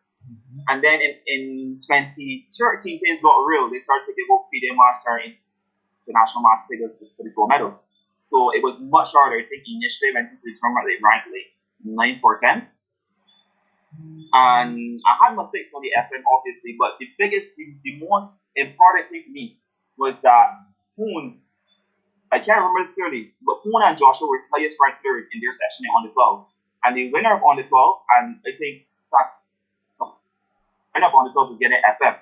And in my mind, there is no way Poon is going to become FM before me. So even though it was slightly outright, I just watching Poon's perform. Remember, I started pretty well. I think I won the first 3. I lost the 4th game. Was very disappointed. I had a draw in between, and I saw Poon pull ahead. Like I think Poon had beaten Joshua, and from there I was aware the tournament was over for him. He's winning that, and it was like in second or third place. So from there, I just buckled down and know how to just win the rest of the games. What happened in the end is I was leading the last round. I managed to get into a position where I'm just ahead of the whole field except one player by 1 point. But also chess had changed in terms of the tie break had become head-to-head rather than progressive. And the player who was a point ahead of is this guy called Moro Ampi from Nicaragua, and we had to play in the last round. Now, I displayed a moment of weakness, a moment of pure weakness where I was just afraid. Because it's like, I know this guy, I played him in El Salvador. He's a strong player, we do. But I wasn't afraid of him, I was afraid of me messing it up. And somehow I did mess it up. I played a terrible game, I lost the last game. But what I realized is that by the time for first, I still get the FM title. What it means is that I don't get the IM norm. But it taught me a valuable lesson. Hold the nerves and do what's supposed to be done, regardless of the situation. Yeah. You can't afford to get nervous and let your nerves control you in big games. You have to play it like it's any other normal game. Yeah. I think that all strong players go through that. Yeah, all strong players go through that. You actually only learn that lesson from disappointment. That's the only way you learn that lesson. Yeah. And if all strong players are honest, all of us have gone through that. And we learn that out of actually the pain of a defeat. That we didn't apply ourselves as well as we should be out of fear. And that's actually how you lose most of your fear from that defeat. So we have a FM bond. This was 2013. 2013, yeah. At the end of 2013. All right, nice. So the next game that I see here, Orlando, is against Andrew Gritz. So talk to me about this game. Yeah. And I see not often we get Joshua in the house. So Joshua, big up. Happy to have you. So I think Joshua is you had heard on your stream, your training partner too at times, right? Yeah, at times. So, at times. So so actually know we putting in some serious work. All right, so the strength coming out to support you. Yeah, definitely. All right, so just got stronger from the moment he entered. So talk to me about this game. Why this game? This game is actually might be my favorite game of my career so far, because of what it represents. So we were at Olympiad. Now there are 2 different Olympiads. For those who've been to Olympiad, they definitely know. There's the Olympiad, and then there's the Olympiad on board 1. And even though the normal Olympiad by itself is a lot Olympiad on board one is this different world where you could just Yeah, get beat so bad you don't want to play chess anymore. yeah.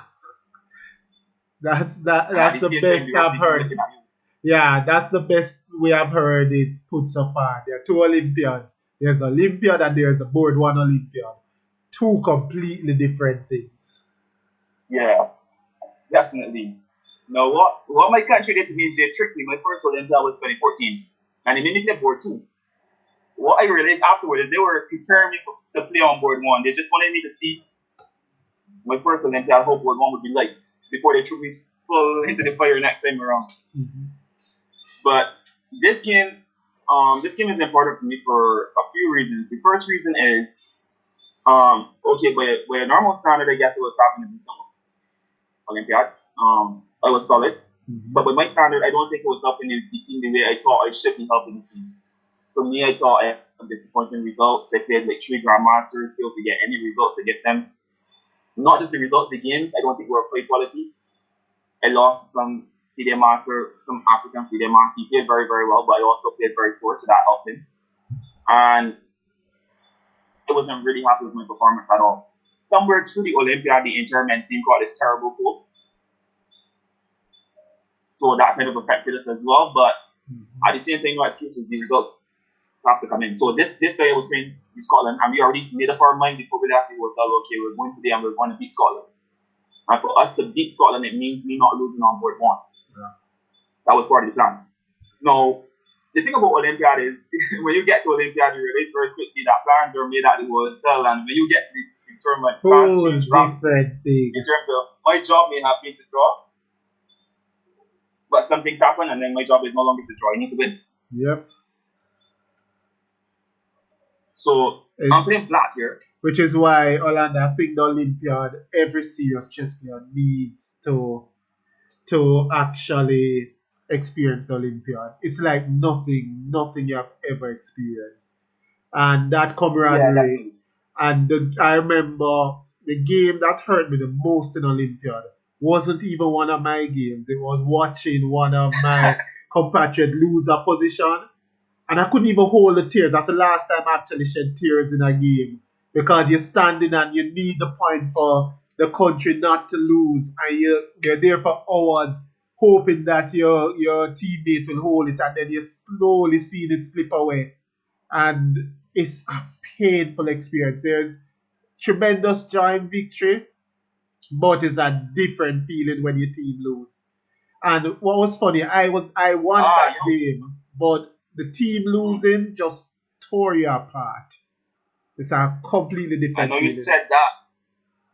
It reminded me of something. My first Olympiad. Now, the major reason I wanted to make the Olympiad, as everybody in this chat knows, the rivalry amongst that Jamaica and Barbados is very, very strong, Yeah. especially at the Olympiad. If you go to Olympiad, I mean, speaking from any perspective, you're Jamaica, you go to Olympiad, you go to Barbados, you have field. Simple as that. Vice versa. Yeah. With Trinidad, vice versa. You have field, totally field. So I remember watching the Olympiad in 2012, lost to Jamaica. I saw the games. I can't remember the exact results, but I saw the games and I said, yo, you know what? I'm going to go to the next Olympiad. And if we play Jamaica, it will not be the same. So what happened is we played Jamaica in Norway, and I played on board two. I played Mala, and I was very fortunate. I think I managed to get a very big advantage from early on. My openings were always terrible at that point, so I think somewhere in the middle, we just made a strategic error. I won. So there was this little refreshment area, the half cookies and coffee and that kind of stuff. I went for the Olympia cookies. I came back to watch the match just in time to see two of the people just go under. Just to see Jamaica take the lead, Martin draws the last game, and we lose 2.5 to 1.5. Broke me completely. Yeah. I know the feeling. Broke me completely. But yeah, all right. But this game, I think this has importance for more than one reason. It was a moment where I'm playing chess that I don't think I'm proud of, and being able to keep the confidence in the player that I am and the kind of chess that I play, and also being able to do what the team needs me to do. But I'll explain what I mean a little bit later on. So he played A3. I'm not sure of this move. I just decided to go play very normal development. He goes bishop f4. I exchange the bishops. And we quickly get a position where I think it's here, B4. I was afraid of this move because it just looks to me like he's going to develop really quick, get castle, and he wants to fix this pawn as a backward pawn, automatic weakness. Also, the thing about B4 is really tricky. If I play a C5, I'm going to end up with a bad version of the isolated pawn, something like 6, C5, he takes, I take back. Maybe he doesn't take here, but at some point he takes again, or I will have the option to take or add bar as the pawn. Either way, I think strategically, it's not so pleasant for black. So already here, I tell my students about this a lot. I felt his presence. I felt that he was a strong player from just this B4 move who was already exerting so much pressure on me at move 10. And sometimes it's hard not to become overwhelmed by this kind of stuff. So I played C6, and the idea is that I'm going to fix the pawn from 1 to B5, where I can hit it with A5. And try to break down the start that he has on the position. Bishop D3, I went A5. It wasn't as threatening. I don't think it was the most accurate, but I just continued. I know anytime he goes D5, they can go C5, but it's a totally different story where I can recapture the pawn. I mean, he castled, I played rook E8, right, queen C2, I went back to E7, which I think is probably, I'm not sure, I'm looking to play knight E4, but I think this is a bit misguided. I think maybe even rook E8 is a bit misguided. I need to figure out what my plan is here as black. So it may have involved me taking on D4 a bit earlier on and trying to get play along the A file. Okay. And then at some opportune moment, I look to play C5 or look to exchange my bad bishop against the bishop with bishop A6. The moves that I'm playing, they look solid and they look okay, but they're not really geared towards any sound, solid plan. Okay. So I feel as though I wasted 2 moves here, looking back on it. Alright, so not the most critical. Yeah. He played pawn takes, which I thought kind of justified what I did, because before his position was really solid, no targets whatsoever, and after pawn takes, after rook takes, I just, if I trade these bishops and play b5, I have a target. C6 is also somewhat a target, but I can establish knight here, so easier to cover your weakness. I felt like he helped me a little bit, and I was grateful for it. Yeah, definitely easier to cover your weakness. Yeah, exactly. For him too, definitely. I was very grateful for this. He played a4, and I immediately traded my bad bishop. And also, it made it very easy for me to know what to do in the position. Before, speaking from an honest point of view, I was not too certain what I should be doing at that point. Rook cap c1, and here I think I went a little wrong. I played g6, which is fine, fixing the back right. h3, he also fixed the back right. But this is where I think I went wrong. I went for e to a8 because I identified this pawn as a target, a potential weakness. However, I don't really feel as though I can do anything on the a8, but if it just keeps the knight here. And he has a very simple plan of improving his knight. And he played it in the game. He started with knight e1. I went knight f8. But really, I should be going something like knight e8. In a position like this. Yeah, exactly. Yeah, knight e8. e6. Yeah. And for the juniors, you just need to identify. When you don't know what to do, identify your worst piece, which is not this knight. This knight looks good, but it's not as good as it appears. It's this knight. And this knight also has the potential to go to this square. So if this knight gets to this square, you may play this knight here and try to attack this knight and maybe dislodge the e4 protection. Yeah. But definitely knight e8 to d6 to c4, not knight f8 to e6 to play c5. That was just terrible with me. Yeah. And knight f4, and already here, I looked at my board.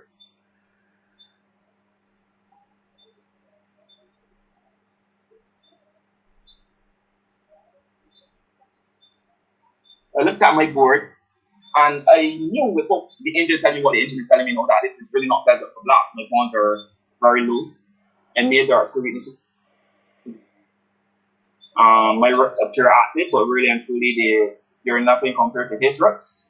And my queen and his queen, even though they're both on the second rank, this queen plays in a team, and this queen plays by herself, so she definitely will be outplayed. I looked at my board, it was unpleasant. I looked wrong at the other boards. I think on board 4, partner was in a slow. My board 4 partner was in a slightly uncomfortable position. I think Martin was doing fine and Justin was doing fine, but in terms of like more equality than anything else. So if me and Brian go under, we lose the match for sure. So this was kind of like the turning point in the game where I knew I had to do something and I had to do it right now. So when the position gets strategically bad, my go-to is to complicate matters as fast as possible. So I play queen d7 just to defend my pawn, and after rook d1, c takes d4. I'm going for all the tactics, all the complications. Now, of course, these complications should favor white since white has the better pieces. Yeah, but you force him to calculate. What is it for the 400? Yeah, you force him to Yes, calculate. what is it for the 400? I'm banking on the fact that my calculation is stronger. Yeah. So he took, I bet 96.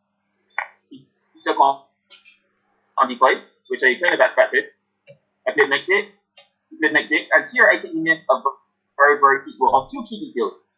He's thinking weak dark squares, queen and knight combination, attacking king should be very good for white, and I agree. But at the end of the day, chess is a very concrete game, and you have to calculate to see what you have to see the truth. As Fardy always told me when I was younger, you have to find the final truth. If not, you're going to get surprised. Yeah. So I went queen takes a4, which is what I saw.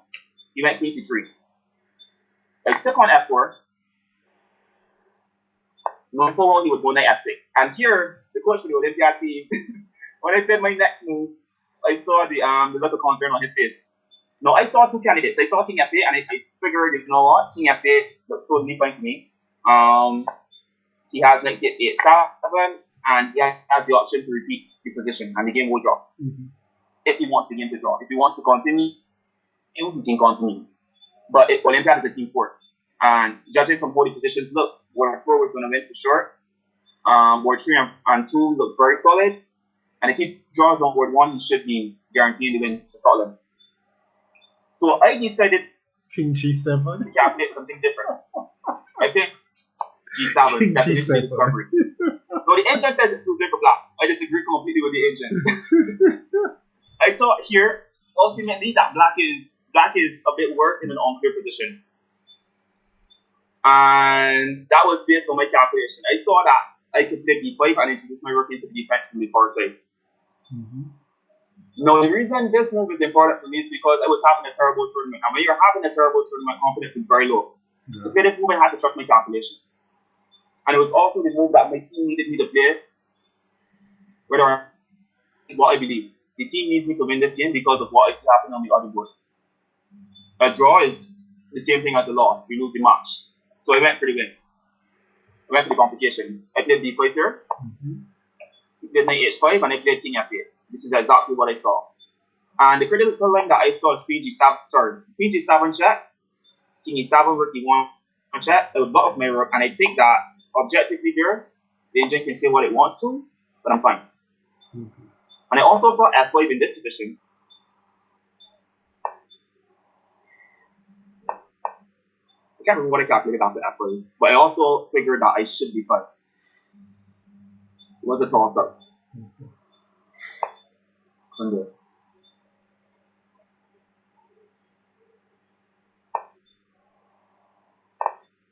Right. So he went rook e1.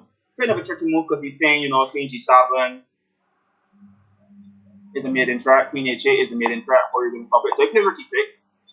He checked me. I went here. He took. And from the time he took, it's strange. Now this position is fine for white, but I was so sure that I would win it as black because the kind of imbalance that we're left with. He has a queen and a knight, and the features of the position is I realize I have the resources to avoid a repetition. I can run. But also the fact that I have this pass pawn. And the winning plan for this pass pawn anyway is to bring my king over here. Mm-hmm. Now when I bring my king over this side, if I successfully do that, the knight will not be able to access my king anymore. The knight becomes essentially useless because it's a short range piece. Yeah. And my two pieces should play very, very well on an open board. One of the things basically now, it will be 3 pieces and a pass pawn against queen. Yeah, and his margin of error is down to nothing. He is no longer allowed a mistake, which exactly. Has changed the whole course of the game. Before he had where he could make a mistake or two and still have the draw. Now he has no chance with that pass pawn to make any further mistakes. He must be accurate throughout the game. He just has to be accurate throughout the game.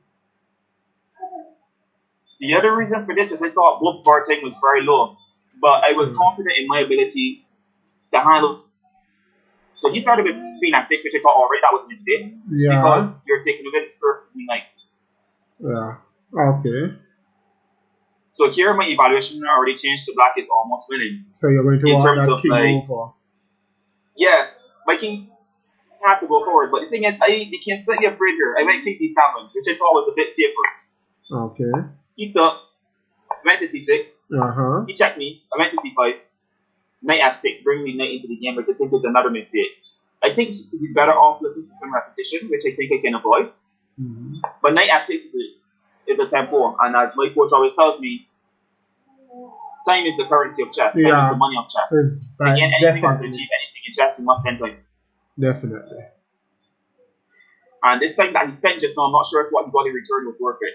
So, the queen belongs in the center in this kind of position. You put the queen in the center, she controls everything. You don't have to worry about nothing. So I played out immediately. Mm-hmm. I look at chat, and even though the knight is in the center, like I said, I'm moving my king onto the range of the knight. Mm-hmm. He went king h2. I just covered my pawns.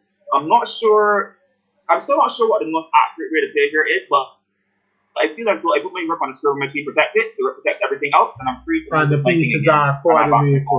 Yeah, the pieces coordinated now. Yeah. So I felt like if I just keep everything in perfect harmony and I make sure I handle my time well, I'm gonna win for sure. Mm-hmm. So here he played f3, which again to me was, I don't know, the engine says what it likes, but I feel as though that's another tempo. Mm-hmm. I went rook d7 here. I'm not sure about this. I don't think this was so necessary. And I realized that later on, it wasn't. Mm-hmm. The time was getting very low here, began to panic a little bit. But I think objectively I controlled it in the end. King f5, check, king here. And the idea is just to get the pawns advancing again. Queen to d4. And finally the pawn advances. I'm back on track. Mm-hmm. Queen e6. First c6 just blocking that check. Yeah. Queen g8. King d5 advancing the king again. h5. So he's trying something over there. I realized I have to take. There was some trick here. I can't remember it now though. Oh no, if he puts this pawn here, it's just a very big bother to my position. Because now I can't afford to lose this pawn. To lose h7, yeah. Right. So I just thought, chat. I block the chat. One more chat. I move. Okay, of course you can check on a8, but I figured after a6, the checks are done and I advance again. And 3 squares away. Yeah, exactly. And I can always gain a check by sacrificing this pawn. If I need to like reposition my pieces with time to make that say some queen g8 that maybe stops it. If I need to, oh my bad, queen g8 is just a blunder. Queen b8 maybe slightly better. Say he's trying to stop it. If I need to at any moment, I always have a 10 gain check that helps me to reposition my pieces if I need to. Okay. I also have mating ideas like check, where I cut the king if he takes. And I think I will be able to checkmate him though. But okay, he ended up going queen. And he's trying to push his own pawn. But my pawn is a lot faster in my opinion, even though it's only one tempo, that one tempo is a world of difference. So I played h4 check, which I don't know if it's so strong. Maybe I should have reserved that for a little bit longer. Which I thought was greedy, and I just advanced. Queen f7, advance again, and here I'm sure this is winning. I was confident that I would win. Now, the funny story about this is when I got back to Barbados, I have a very close friend who told me that he was watching this game live, and the agent said there were so many different ways to win. Like say 25 different ways to win.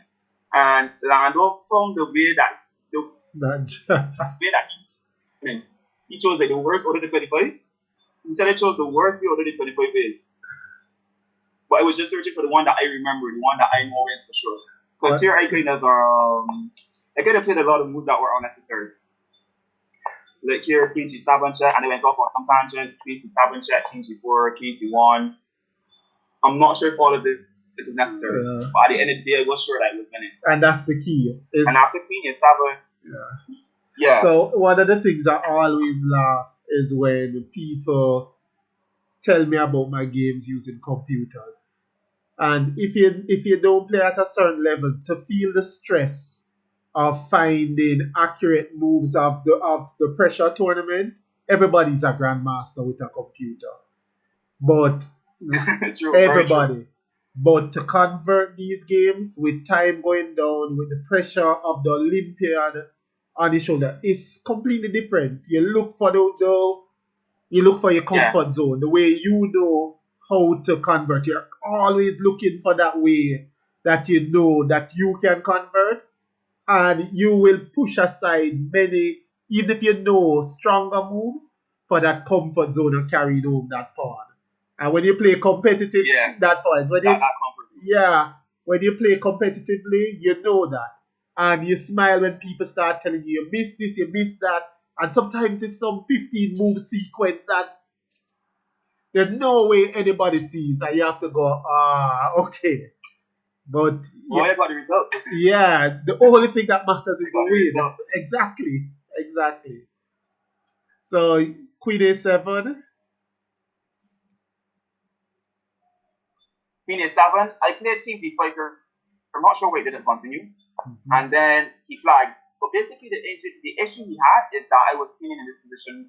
Wait, one more. I was going to queen in very short order. Yeah. Yeah. I don't really know if he can stop it. Because queen D7, I just go queen C6. And he can try to stop it, but I think I had some idea here. Maybe H5. Some Yeah. move that against a check It's that was winning. difficult, yeah. It's difficult for him to pawn on the second. That's just difficult for him. Real Yeah. difficult. Real difficult. I do like this game. And beating the European teams aren't easy. What was the end score? Yeah. What was the end score for this Ooh, match? the end score was actually 1-3-1, you know. You won 3 It's either 1. 3-1 or 2.5 to half. No, 2.5 to half. 2.5 to half. Because I won Justin Blackman won. Brian Prescott lost on board 4 and Martin Fudo the draw. Alright. Because I remember you had some big results. I think 2 big results against European teams for that Olympiad. Because I Yeah. stopped and noticed. And okay. And I stopped and noticed the results. So I was really proud of you guys with this one. So you talk about the competition. All the three Caribbean countries will always have competition. But what's funny is that when we're not playing each other, we always support it. So I always get excited for the big Barbados win or the big Trinidad win. If we sit in front of each other, it's war. But the moment you're playing Yeah, it's against war. another team, it's like, all right, you reach in and you go, how did Barbados do? How did Trinidad do? How did and you're looking. And for my friend from Cayman, you're going to know the next Olympiad. That feeling, it's an amazing thing. Amazing. You're competitors, but you're comrades up until you sit in front of the board Yeah, and then all the glove definitely. is thrown off. All right, so guys, Another thing too yeah, is that there's so many people there. We're all we know from our region, so we must support each other. you have to support each other. Definitely. And you know it's wartime. As soon as I said that it's wartime, and I expect the big guns, starting with the young big guns to start coming out. John, Rihanna, Darren. Let's go. Let's see if he can go. It's now 5.5 to a half. Let's see if he can carry it 8.5 to a half. Let's go, guys. So So, I saw Sinboy and I saw Baptiste. alright, so But both Sinboy of was there them, from before. yeah man, Sinboy and then Baptiste. So Sinboy and then Baptiste. So Oh, let's I get a go. white. Alright, so you get a white. It's not for Sin Boy time at all. So come Sin Boy.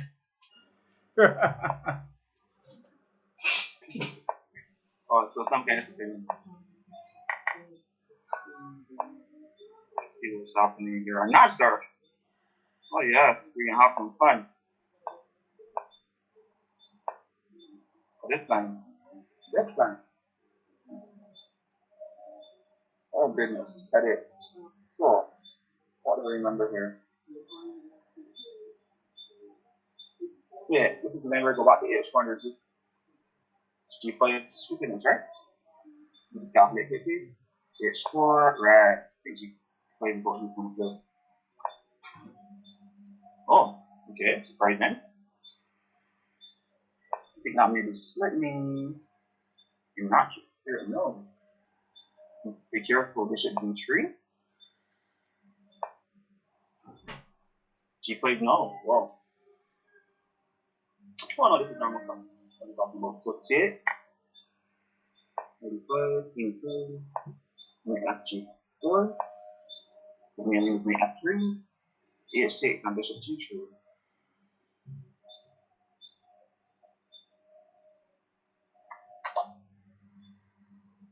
And white support was slightful, but black is really solid.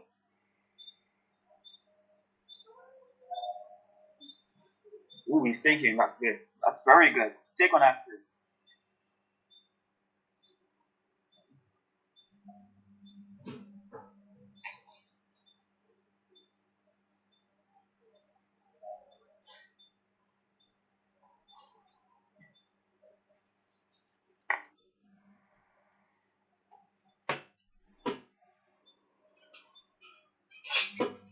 Oh, he's up. Oh, whoa. Taking is not supposed to be correct, is it? Is it true?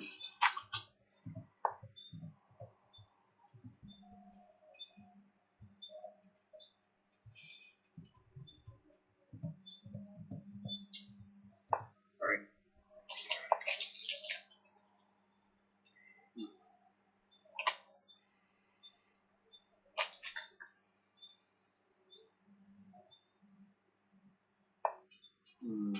Okay.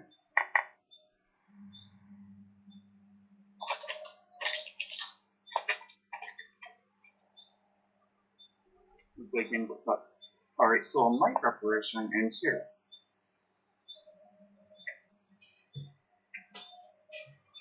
Okay.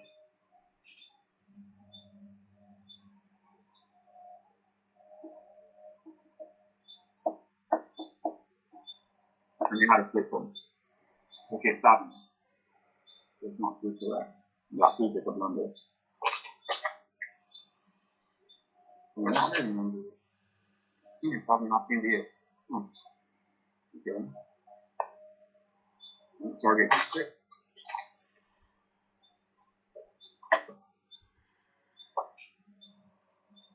This one double. Remain on 8. So 1 6 in the worst piece. So remember that. We'll put this one on H5 when your player is dead, and then you top 13.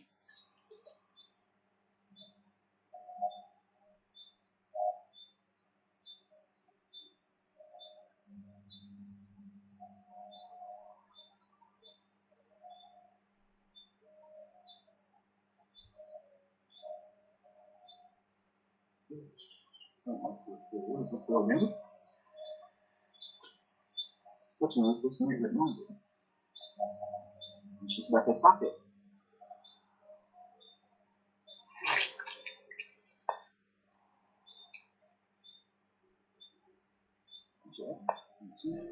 Alright, thanks for the follow, guys.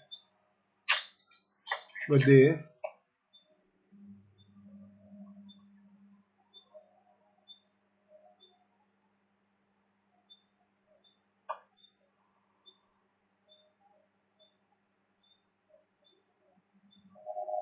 Yeah. You trying to meet me? These guys coming in Orlando. Jeez, on bread. Well, this past one reminding me of other things to think about. Yeah, he's letting his time run too low though, man. He's going to need it later. I was like, no, that's a good thing. He doesn't need it, man. Time is overrated. When it's your opponent's zone, not when it's yours. Very true.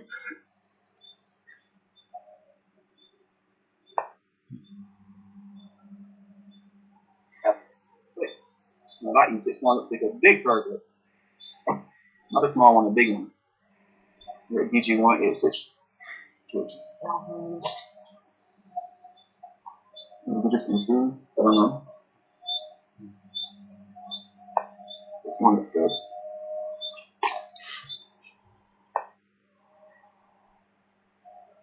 Okay, yeah. Okay.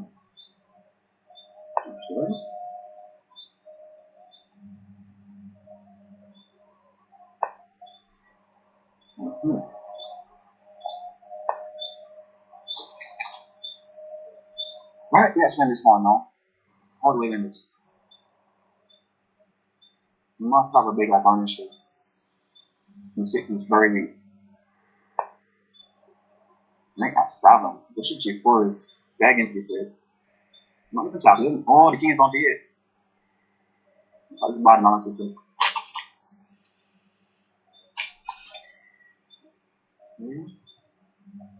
Bishop G4 should be fine still. But stronger feels like Bishop H5.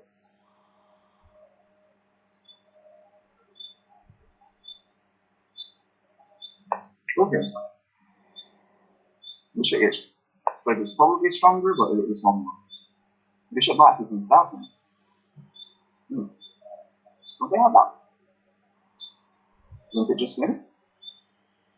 Have to calculate it. No, that's just it. Yes, yes. We'll give me basket.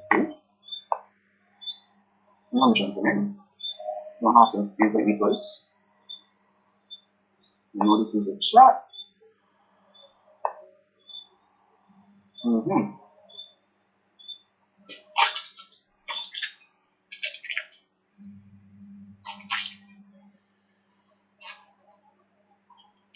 It's not my last thing at all. What do I learn? It's knight d6, takes, knight takes d7 check. That isn't the problem. So go here. Yeah, this one's for sure. No, just start the bishop on c7. Knight d6. Finish off the game instead. Yeah.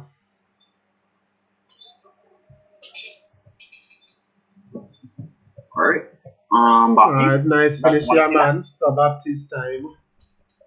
So let's get them off. So 6.5 to a half, guys. That's played before. I haven't played before for me.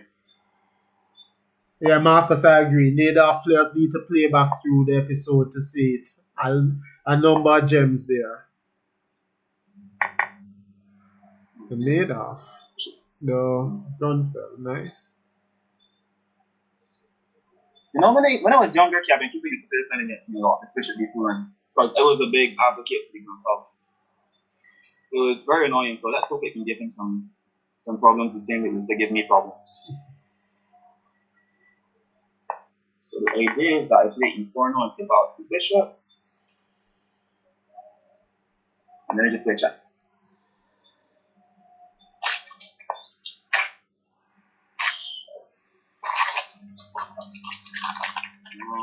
What was it? I think it's d5.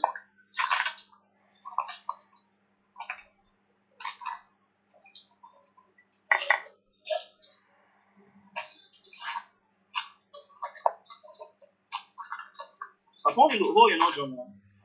I watched all the different streams, all the previous streams, and what I realized is the players get tired after a while. So tonight, that's the energy. Sure have all the snaps in me. So the strategy coming out. Yeah, I noticed that too. If I don't get tired, I won't blunder. And if I don't blunder, things should go well.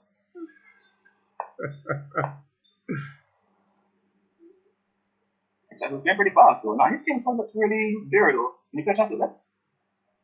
Back4 just looks really strong on the spot.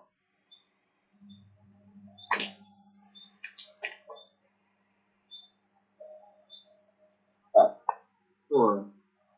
It's that context. I guess they're one like f6, but then it goes. Oh, okay. Okay, now this is lost for sure. That's a big Don't center. need anybody to tell me it's f7. No, this must be lost.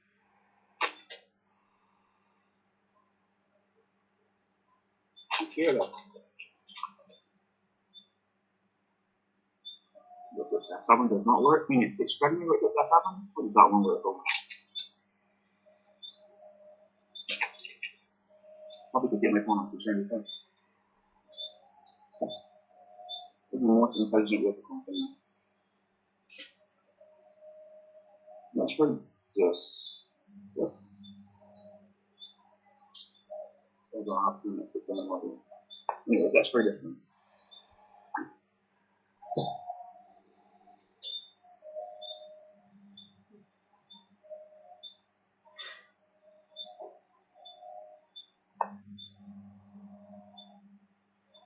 Bishop d7. This might either this all this together or f1. Okay. Yeah, It rook was always to h4 go rook now. h6, and no, this might just be revenge. E6 doesn't win on the spot. E6 followed by e5. Yeah. No, this wins.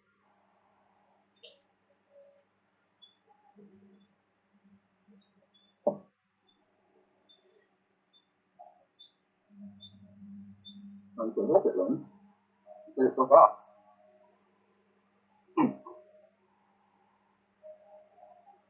They should win. Should win. Pawn takes means to play check king, f8, king f6 check king. G8, rook f3. F6 e6, and you cannot escape. That is open.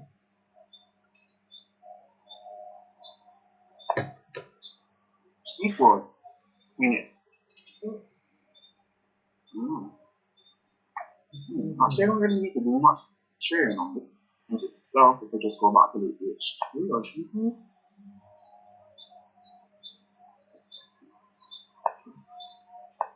I just move the king.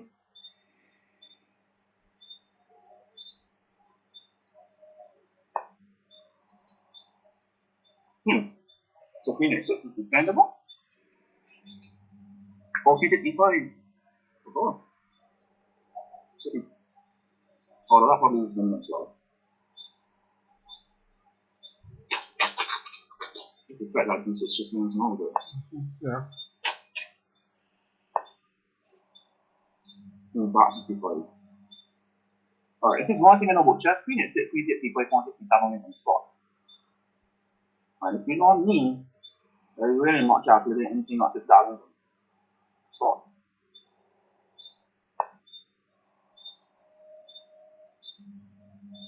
They might be better, but I'll see after the game.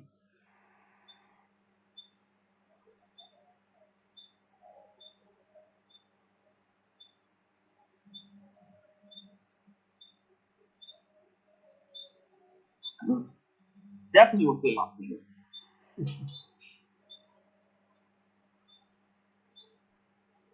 I'll have one more. Darn. I didn't play Darn yet, I don't think. No. No, I played Jada. You played Jada, not Darn as yet. Alright, so Darn is the one person I prefer for. Because last time around, when I was streaming, Darn played this lane against me. I'll call it after he plays it. If he plays it. But he took it. And bishop g5. No, he didn't play that. Straight mistake. Yeah, Dominic, I was looking at rook f5 also, but his d6 looked thing there. Even at the end with queen h6, I was wondering if rook f5, but it was an efficient finish, so can't criticize efficiency. No, yes. Typically, though, I can see it. My castle will be fine.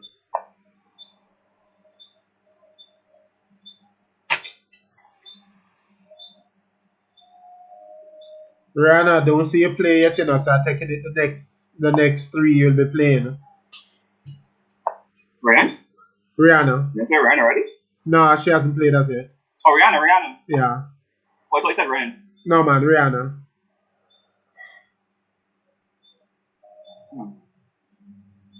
Okay, this is a typical position. It's going to go for the minority. I will put it in the center.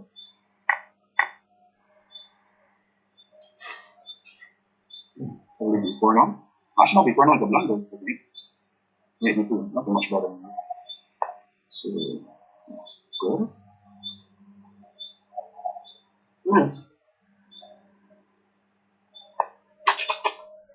Yes. No, this is strategically a little bit shaky. Just get quick as I play it.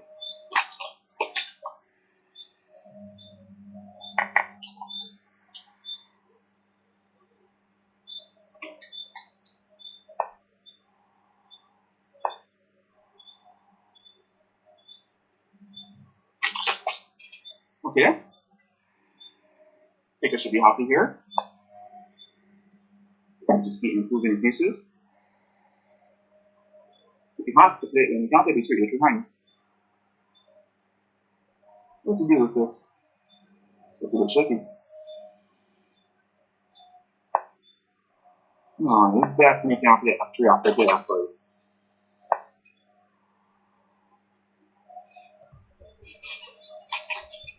So you have a target. Should I ignore that or respond? Politics.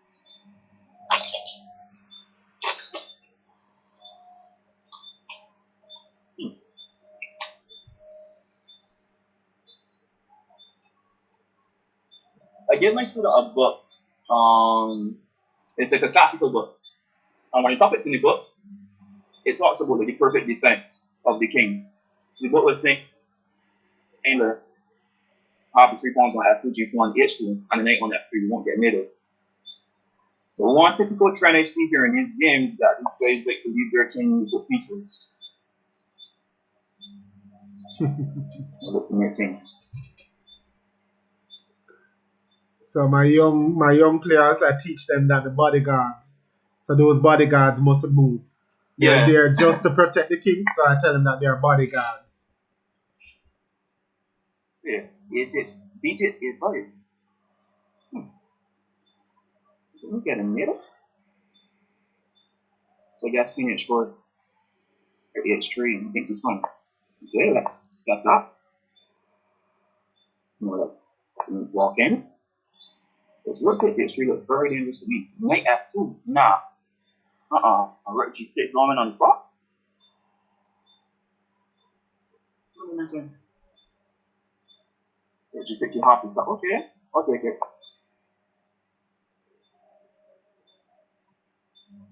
But King F1, no, this is a queen. And if this is a queen, I'm not calculating. I refuse to calculate. And a knight too? Let me start typing. Take that, I'll take that as well. Okay, so this is a check picking up that rook. Yeah, and we're doing maths now. We're counting 8.5 to a half. Nice. You can't weaken that king. You can't weaken that king. So Orlando, Yeah, it must we depend. yeah man. So we reach FM stage, and one of the things I love about our interview is that, as I said to you, a number of players that I'm interviewing are not at the peak. So we have so much to talk about.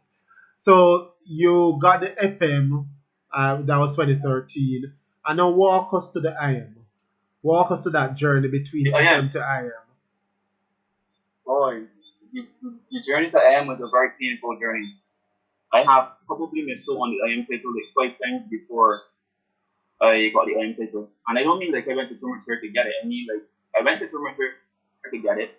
Obviously, at the start of the tournament, because of our region and the kind of constraints that we have, I'm ranked very lowly in terms of I'm probably not even in the top 10. Mhm. Sometimes I'm not in the top 10, sometimes I am. But I'm definitely never in the top 5. Going into the tournament, I'm leading the tournament into the A from, and the A from is where it always collapses. And it's kind of funny. If I could show the A from game of the tournament I am in, you'll see that I also collapsed there. It's managed to play it out. But okay, there was this time in El Salvador for sure. I was leading the tournament. It was a CSC on 20. I played this guy from Costa Rica. I tried on first. He beat me really badly. Like, I played terrible chess. Just quick game, miniature. There was a time in Trinidad. Okay, Trinidad was actually ranked in the top 3. I lost it out to this guy from Cuba. His name is Eva Lopez. There was this other time in El Salvador again. Another time in actually the worst time, completely worst time, is Colombia. What happened in Colombia? Colombia, I was at Pan American on the 18th, and okay, so when I take tournament, I'm ranked like what 10, 12, something like that. Mhm. Coming on to the 7th round, I I beat this 2400 guy as black. No, 7th round I draw with Cuban. That's 23 high Cuban. I beat this 2400 from Argentina in the 8th. In the 7th round was black. In the 8th round, I drew a game, and it put me in a position where I had to beat this 2400 guy from Peru in the last round. Now, this guy is leading tournament by half point. There's another guy from Colombia who is also half point ahead of me. He's playing someone else. So I play E4 against this guy. We get a Scotch Gambit because that was my main weapon at the time. This is Pan America. This is big. The guy offers me a draw, but I have this slightly better position. And of course, I'm playing Peter IM. If I draw, he goes on. The other guy probably goes on. I get third FM with an IM norm. It's still very big because it's a Pan American medal, which has never been done by our region. But I rejected. And like, I rejected. I think I'm like 3 moves later, made this horrible blunder. Horrible, horrible blunder. And it turns out if I had just won that game, the IM title would be right there again. So that time I lost it in the last round. And that one would have been well deserved because like its tournament was full of 23s and 2400s. And of course 22s and 21s. It was a very, very tough tournament. So that was definitely a very big blow for me. It was my last round on the 18. Very, very big blow for me. And then eventually in my last year as a junior, our president decided to bring the tournament to Barbados to give persons like me, Ken, Brian, Alon, King, the Jacks to try our hand at it. This one, I think my rating was around 2300 at the time, and I just crossed the 2300 mark. And I was somehow, I think I was ranked out of third. And I just managed to hold my nerves, and I got it. But in the eighth round, definitely it was finished. Because I'm in Colombia again. I played a Benko Gambit. Terrible. It went horrible. I just ended up a pawn down for no reason. Then it was 2 pawns down for no reason. Then 3 pawns down for no reason. Checked the game at the engine. The engine said something like -12 or +12. Sorry, I was locked. But I just fight, and I managed to pull it back. Then after that, I played Isaiah McIntosh in the last round. I got, I think, what I would call a fairly better position. I offered him a draw, and that secured it for me. Wow. It's a proper journey. So just to digress a little, Orlando, before we continue with you, I have to send out some condolences to my brethren, Mark Bowen, because he actually came on and said he's a huge fan of yours, Orlando, but he'll have to come off due to a loss in his family. So, brethren, Mark, very sorry on your loss. Stay strong, my friend. And he was, yeah, man, because he just messaged me, Orlando, saying that big you up because he's a huge fan of yours, but based off his situation right now, he won't be able to watch your stream today, so he'll watch the replay. But Bowen, stay strong, my brethren. Stay strong. Really sorry for your loss. Feeling it for you. And the chess family praying for you. So please stay strong. Alright, Orlando. So I have missed you a couple times. But what is to be will be, my friend. And with how you're going, you tell me to get the FM, you're doing your 3 hours a day. Did you change anything? You got that disappointment in the eighth round, a couple tournaments.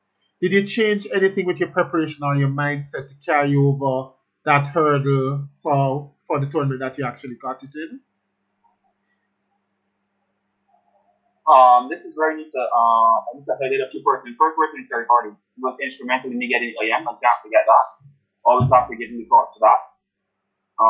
Because Terry Hardy was my coach, but we were very close growing up. He was very instrumental for me for everything. So I talked to him, I let him know what was happening to me, and it was his idea to get a sports psychologist to talk to me. And before the CAC in Trinidad, I did a few sessions with this guy, and this guy he fed me the stuff. He fed me the stuff, and I believed in it.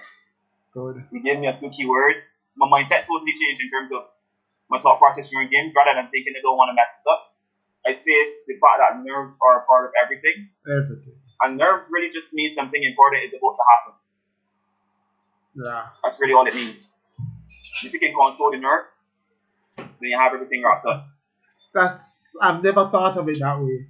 So nerves, repeat that for me. Nerves mean something important is about to happen. Nice. So for me, I always looked at it that nerve meant that it was important to you, but means something important is about to happen. I love that. I love that. Definitely love that. Definitely did. So the psychologist, no sports psychologist, made you believe even more, and you already believed. So he just fixed you up Yeah. with that. Nice. Yeah. Uh, The next game you have Richard Jones. Talk to us about Richard. Richard can't like playing Caribbean players. Let's put that out there. He just can't like playing Caribbean players. I think when he sees a Caribbean player in front of him, he can't want that game. He can't want that game. So talk to me about this game. All right, so I was in real farm in 2016. I don't know. I guess that was also like the indication that the IM title was soon to come. I Mhm. worked with this coach from Ukraine. His name is Vladimir Kravinsky. He's a very famous Yeah, coach, yeah. and he basically at the Olympiad met him. He Mhm. gave me this book to read. He told me it was basically a calculation book. He told me when you complete this book, the IM title will come immediately after. All right, so Almost it's you a know big everybody prediction. is asking which book. So I don't know if you Uh, want to drop it on the air, but everybody ears just went up and they go, no, I don't which mind. book? I always like to share the gems. So the book is a book called Perfect Your Chess. Ah, It's a yeah, calculation book. Volakitin. Um, Yeah, but yeah, so it's a Ukraine thing. We were working through that book. My coach and I were working through that book when I was playing. It had just dropped when I was playing, and it's a wonderful book because yeah, it had different levels of problems. You had the ones for FM, the ones for IM, the one for GM. I really enjoyed that book Um, because when I met him, he told me at that point in time, he mhm, said calculation was already my strongest aspect. And my calculation was already at IM level. It's to mhm. pull up the other aspects. But if I can complete this book, my calculation will reach a level that I've never seen at before. And I must agree, like, eventually the FMs were easy for me. The IMs had a little challenge, but I got to most of them. But you see what the GM,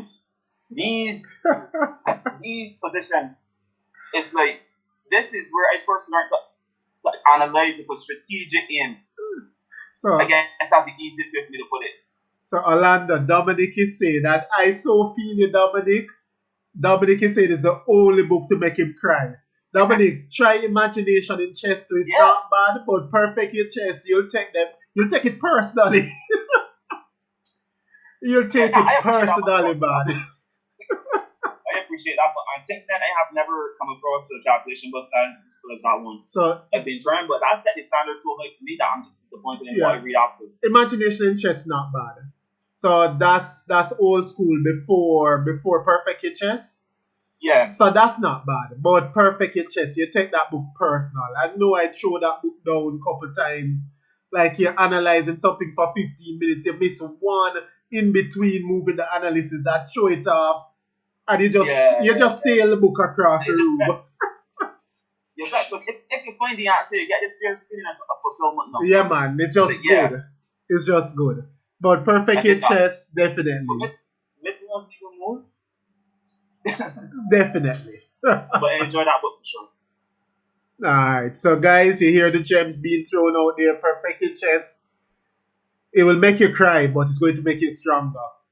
So walk us Yeah, through definitely, this, definitely. It's been yeah, this drones a very game. sweet relationship. So as I said, this Olympiad, this is my first year on board one, and I was super motivated because we had a team meeting before we went, and basically Martin is the statistician of the group, so he compiled like statistics, historical data, how players performed on board one, how we performed at last Olympiads. So we always look at how we performed before, and we always try to better it. So I looked at the board one and I see that okay, some players have played on board one, Danny Martin himself, Corbin, I think maybe Cardi played at one point. But what I realized is board one is just a tough board. It's been hard for all of our players, and this was my first time. So coming into the tournament, I prepared really well. Like I think it was going somewhere around 4 hours a day on some serious preparation, playing against engines and that kind of stuff. And I guess I just found a sweet spot of form, which I don't think I've found back just yet. But I think the way I was playing in this tournament, F3, we were playing Wills, and the thing with Wills is this guy was like 2400 or maybe just under, with a point or two. Wills was very manageable on board four, but Poon was sick. Poon was very sick. So essentially, it was like a three-man team because Poon had some serious issues at our Olympiad. Yeah, I remember that one. So we weren't trying to put too much pressure on him. So we understood that we needed to more or less put in the results on the top three boards. One was sick. Martin was in good form. Forty was firing. Oh my goodness, Forty was firing. I think Forty had a better Olympiad than me. Yeah, I Forty was kind of beating love everyone. I love GMs, that Olympiad GMs. for Farley. I love that. But let me be truthful. This is the Olympiad that opened my eyes to you. So I had heard about you and I had seen you, but the one that made me stop and say we have a real gem here was that Olympiad. And I think it was from first round. You had a first round game that made me. I don't remember who you played, but it made me stop and go. All right, this youth I can play. still, I still said about that. Yeah, Again, I was playing. What's his name? From it's either Israel. He annotates games on chess base all the time. 2600 GM. yeah, I don't know why I can't remember his name. But I mixed up the move order because I had calculated this line that would go to a zone ending, and I mixed up the move order and let the man split. I was so upset. yeah. And I saw the game, and that was the one that made me go, all right, this youth can play chess. Cause I'd watched the game. It wasn't Michalewski. Trying to remember it was, but that first round game made me stop and go, all right, this youth can play chess. And I walked to the game because I watched it live. So I kept on walking from the Jamaican board to your board to look on it and then to walk back because I was really interested. And I was like, all right, this youth can play. So let's see against 2400 Jones from Wales. Yeah, so I played D6 because Nasraf, Nasraf. I played Yeah. Bishop D7, Knight 6, Mhm. Castles, Knight F6, Queen E2. Okay, so here I figured out the point of this move because I saw he played these systems, but he plays Rook E1, C3, a few different moves, and even D3. Mhm. So he came with Queen E2 this time, and I hadn't seen that one in his games. But Grabinski had basically given me a rundown of these positions. So now I realize he's kind of waiting for me to commit to G6 or E6. If G6, he is going to go probably, well, he's going to probably go B3 and then C4 and diagonal. And if E6, he's going to go with the C3, D4, that kind of plan. So I guess the best move to wait for me, the most useful move would have been either Rook C8 or A6. I played Rook C8, and maybe here should go A6, just to wait, just to see what he's going first, because A6 would be useful in any structure, whether I choose to go with E6 Bishop E7 or whether I choose to go Bishop G7, A6 would still be a useful move. But I wasn't thinking that deep in the game, I just wanted to get developed. So I played E6, B3, Bishop E7, Bishop B2, Queen C7, just preventing D4 for a moment, D4, and here I castle, and I thought he made a slick mistake. He played Knight C3. I felt like D4 was the better move because he would get a position where it would not be possible for me to exchange a pair of minor pieces. But he has more space, and my position is due to be cramped. And when you have a cramped position, exchanges are your friend because in a cramped position, sometimes you can't find the draws for all of the pieces. Yeah. And basically, But here, one of the things they always tell you in that Orlando is aim for two pieces. Just aim to exchange two pieces. yeah, If you only have two pieces, then most can find good squares. Three and four pieces is a problem. So aim for two pieces. too much. Yeah. Yeah.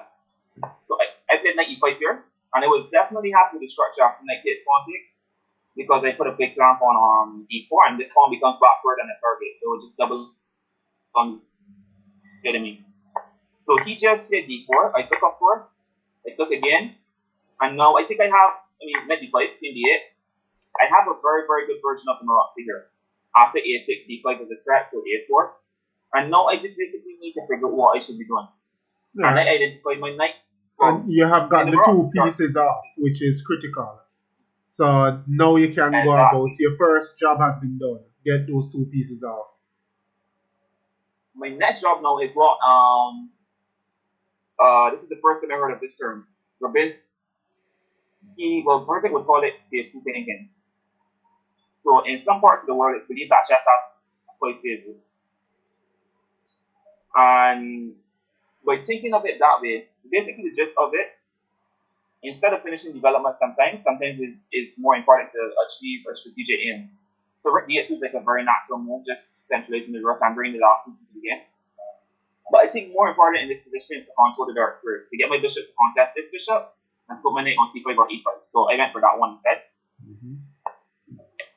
for d2, and then I just got bishop f6. And I thought here I'm very happy. After rook c1, just rook f d8, making sure I can defend my pawn that target. And after queen g4, already here I felt like I had equality even though I had not achieved the pawn break. I felt like the pawn break wasn't too far off. And I could guess the bishop play in many different ways. They put the knight on c5, move the queen to b6 and pressure this pawn, also pressuring her.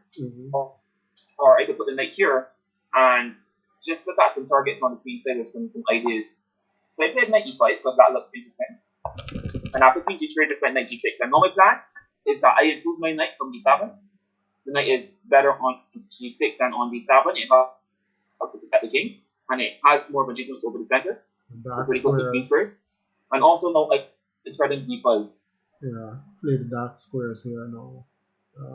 Alright. Here I think he made his last mistake and played f4. I thought that was a very bad move.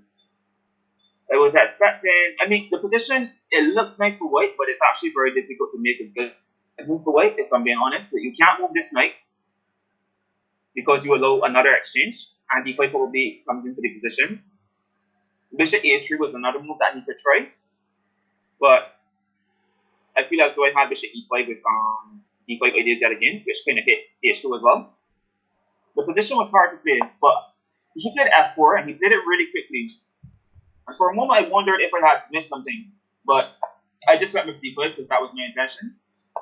He played e5, which I thought was another bad move because I get the critical tempo again in bishop h4. He went here, and I took on c4. And from here, I evaluated the position as well from white. Because the big threat of c3, the whole center collapsing, all of my pieces playing relatively well, him having a bad bishop with the pawn on e5, the rooks not having any clear direction, and the queen not coordinating with anything. On top of that, I'm a pawn up on the explosive king. So it just felt like this was really bad. He continued in a very desperate way with knight pawn to f5. And now I know for sure I was winning, I just needed to calculate a little bit. So I saw e takes f5, knight takes f5, rook takes d2, rook takes d2. And I saw all of this from the position from, I guess, back here when I played d5. This is my calculation.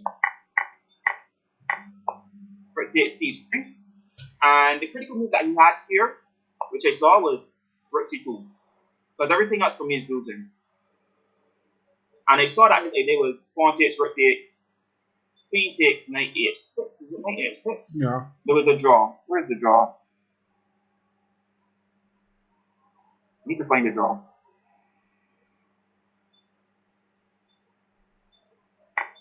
Oh, it's this. Rook takes c8, and after queen takes c8, knight e7 allows, knight e6 allows him to win the queen with tempo, but it's all bishop d8. But then he had this move, rook takes b8, where I can queen, but I have no more than a repetition. Oh, okay. So I was analyzing that from back there when I played d5, and then I realized that in that position I would have this move h5, which is a tempo, and it completely wins the game because now this version, like say if he takes, I can just take because there's no relationship on c8. There's no queen c8, yeah. And if he goes back, which is a critical move for the line, I can simply take, and when he takes, I can go king to h7 here. No, sorry, queen takes, knight h6, now king to h7. Sacking my queen, but promoting to a rook or queen and checkmate that back. Yeah, and basically, if he didn't have checkmate, you'd be two pieces up. So yeah. Nice. The little in between h5. Right, yeah, that's a nice move. That's a nice little move. One of those in between moves. Shiraz in the house. Welcome, Shiraz. Game on chess is. This game, yeah, h5 is one of those things. So I see Shiraz coming in now. So I hear them sending for the big guns. I'm curious to see who's going to play. It's 8.5 to 1.5. Somebody said them need Raggy. So I figure that's a you thing that they're asking them send for Raggy as it. And I know Raggy, so alright. Raggy.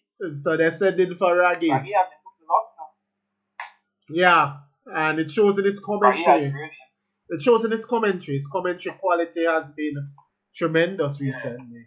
So let's Yeah. go, guys. It's So, eight what? and a half to a half. 8.5 to a half. Let's see if it will be 11.5 at 3. If it's 11.5 to a half when we go back in.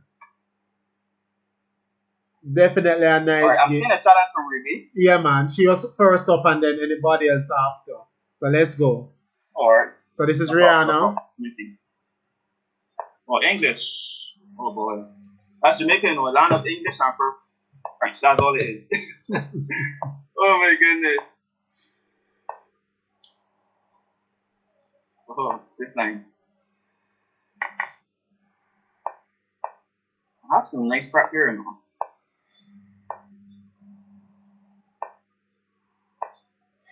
I must ask, so like, how did the English and the French become so popular in Jamaica? So Like I can't answer every other Caribbean island, I would say. Mhm.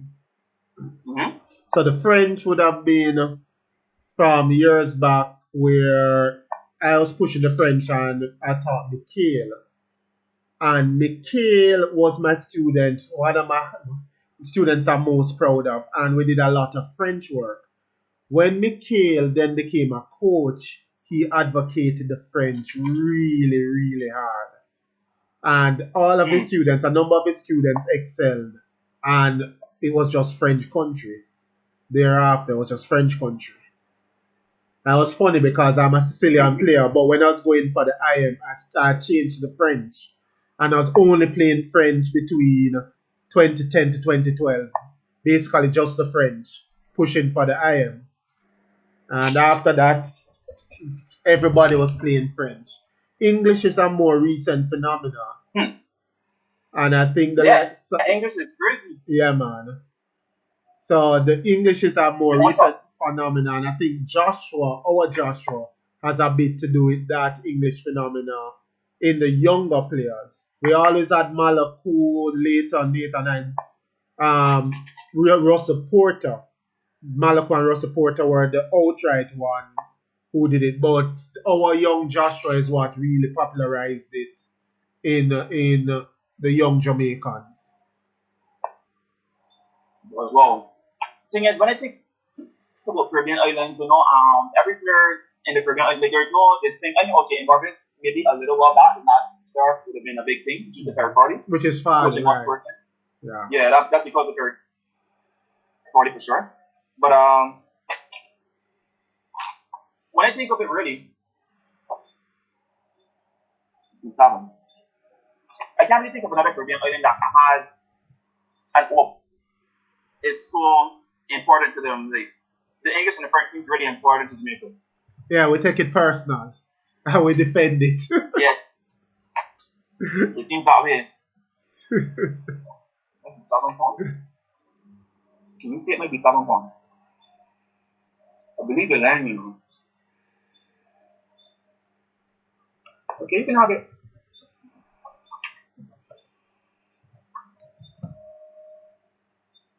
Cesar, welcome and big up Cesar. David doesn't seem that he's a fan of the English French trend. Yeah, but yeah, man, we'll see him coming. We'll see him coming. Can't talk about the English one. I do advocate as hard, but the French one, we'll see him coming. The That one we take personal. funny thing is, growing up, I've been trying to get Party to stop playing the English. Like I've just been like, okay, Party's wasting his potential because Party to me is an attacking genius. And during my time, And I've told him, I've told him, I've told he him. only played E4 during my time. I'd have paid for him to play the English when I was a young player. I'd have paid him. He should have told me. He only played E4 against me. And then Boy, listen. So it's like a piece. An exchange. Oh no, you have to chat. Okay. I'll take this one. But as a junior coming up, he was my coach, and I was telling him, well, sir, respectfully, you need to stop playing this English foolishness. But he yeah. believed in it so strongly, and they just never knew why. No, I think life caught up with Up to this. him. I think life caught up with him because when he was younger and putting in the hours with he only played E4. It was as he got older that life I think caught up with him and the English structures were easier to do than staying up to date with the E4 theory. And I think that's what Yeah, I happens with a understand. number of E4 players in the Caribbean. Life catches up. E4 is the hardest thing, the hardest of the three to keep theoretically up to date with. The funny And thing is, though, when we got to Olympiad, the coach told him he doesn't want to see any English. He must play E4. mhm, That's his style.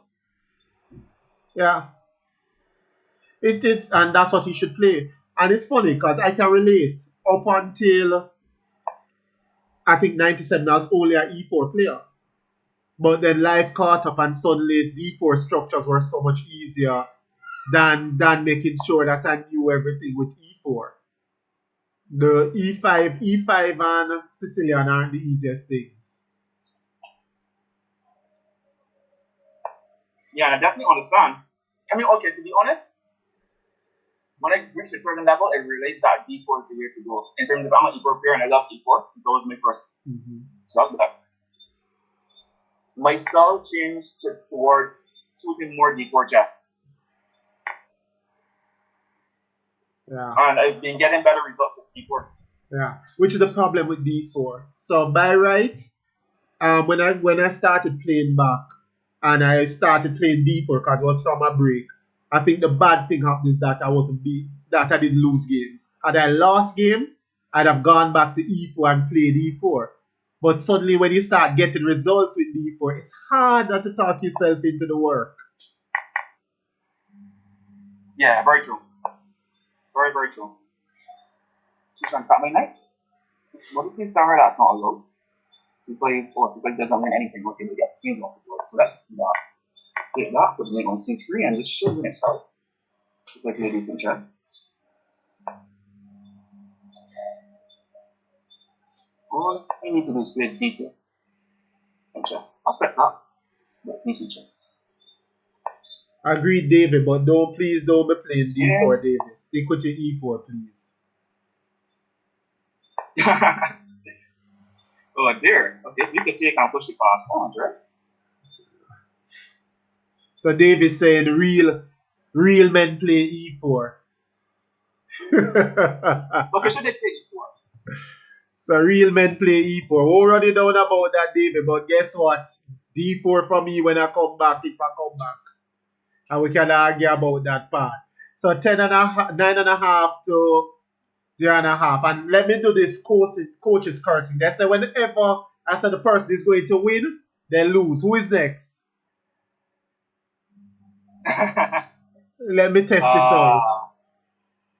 So, Well, so the who? thing is, I'm still very, very upset about that draw. And I know already drawing that again now.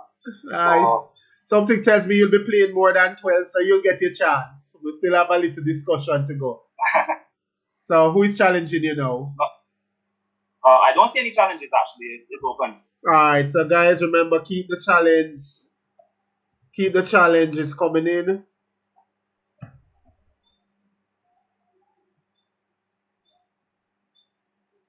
Well, I'm on the snaps right now. I'm on my last snap right now. I'm seeing that. So But the energy shift. they're playing to script, you know. They're going to draw it out just to make sure that you no longer have that energy and see if they can improve the points. I'm gonna ration it. You're rationing it. I'm gonna ration it for sure. I'm rationing it. They can't trick me. Alright, so let's go. And remember, Masters is open to everybody. I saw Michael Christie in the house. I see Damien still talking. Who is this? The chess line is it. The chess line. Alright, good. Big match. So this is Shiraz against some national champions playing. Let's go. And the English on the board again. And I know exactly which line Shiraz is going to go for, and I'm not backing down. I don't care what is he has to do.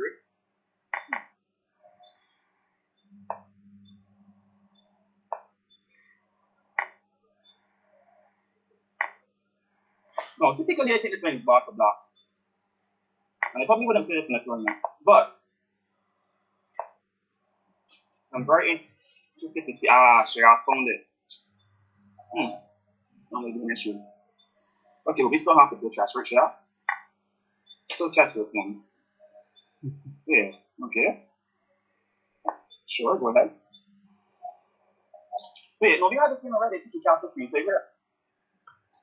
Alright, so we have a full title match. I am against FM national champions playing. So let's go, guys.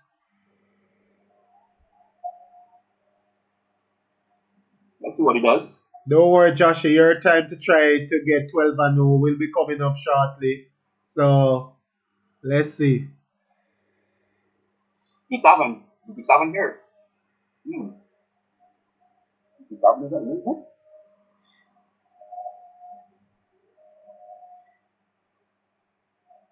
D7 gets very suspicious.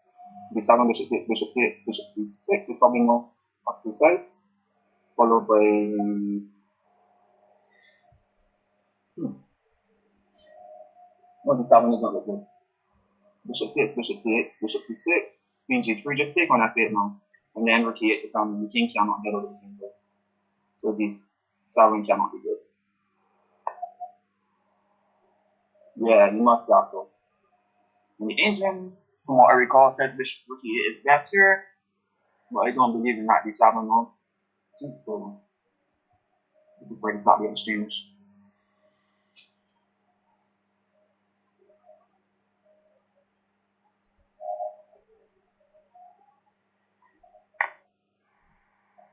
Right, so now I just take this. Do I take that? So it's very suspicious. Okay, take it. Let's see what he has done.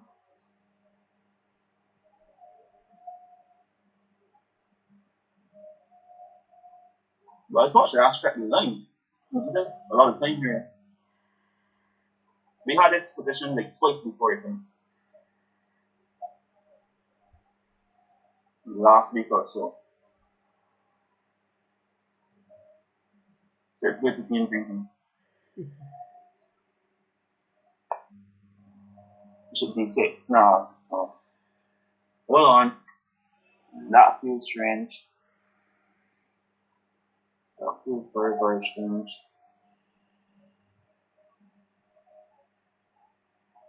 Although, maybe it's best. Is it best? I thought we should do a second. It was not. There's a difference. This allows me to take the queen. Which means he shouldn't take the exchange now because queen h3 would have been a good idea. Okay, good. Hey, but isn't this a blunt trash? Come on, you can't give me pieces. You know I'll take them.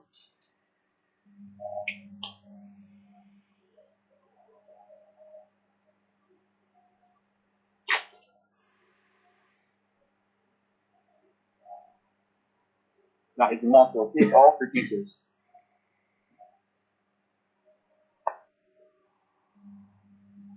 One thing about being a elite player is you need to understand how to take 3 pieces or you'll never win games. Right there, bishop c7, not this let's win. I'll take my time.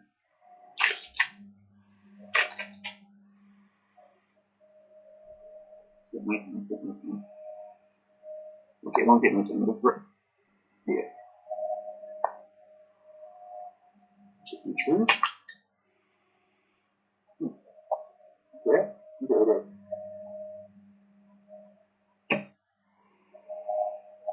Bishop e5 at some point. Let's do interesting now. If I take on c3, queen h4 is possible.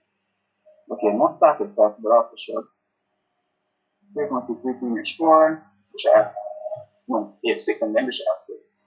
So wait, bishop c3, queen h4, queen 1 h6, queen e4. What's better? I don't know. I'll have that there. Yeah, I could play g6 and just put the bishop in on g7. Okay.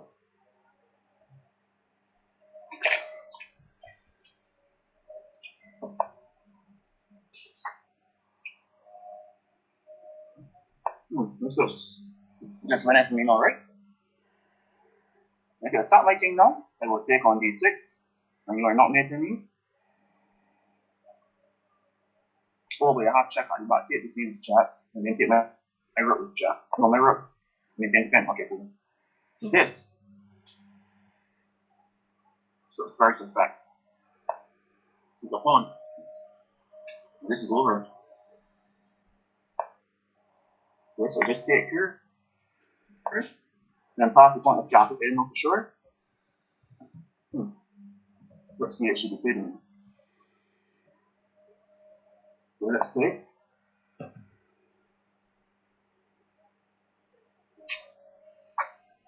Let's take some flavors of huge drop.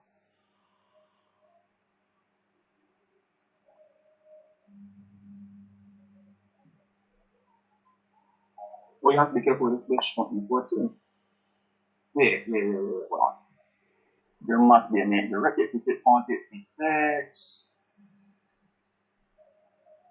Here's the name. Must be the name.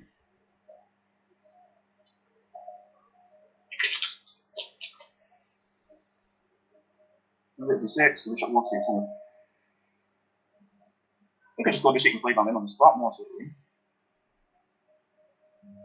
Or there's bishop takes 7 tricks.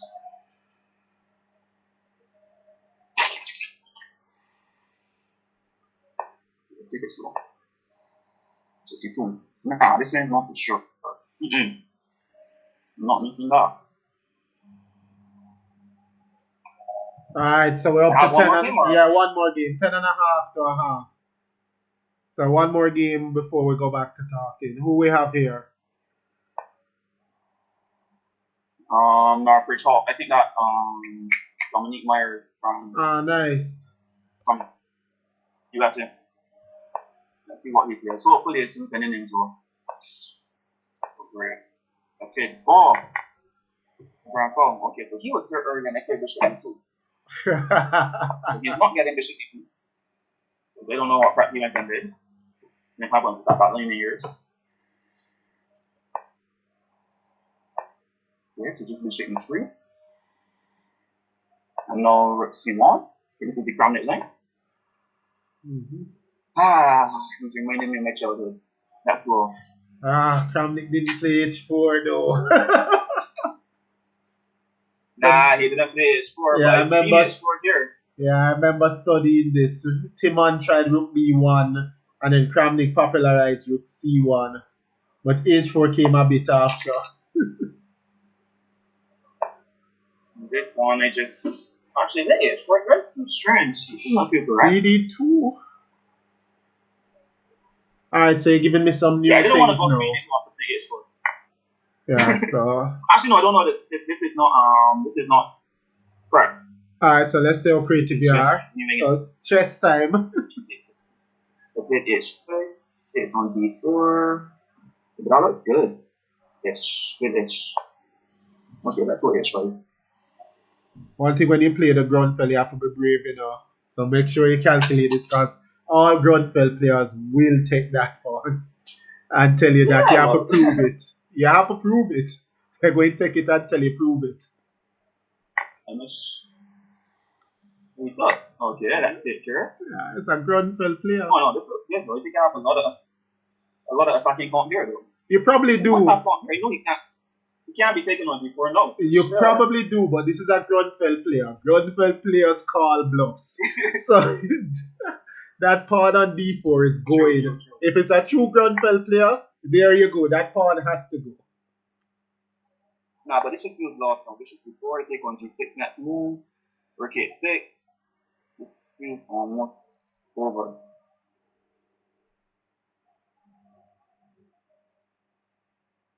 Actually, I have so many free moves in development right now that I can't believe this is not lost.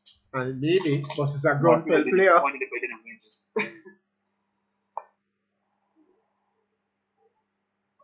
Alright, so knight E2 is another tempo move.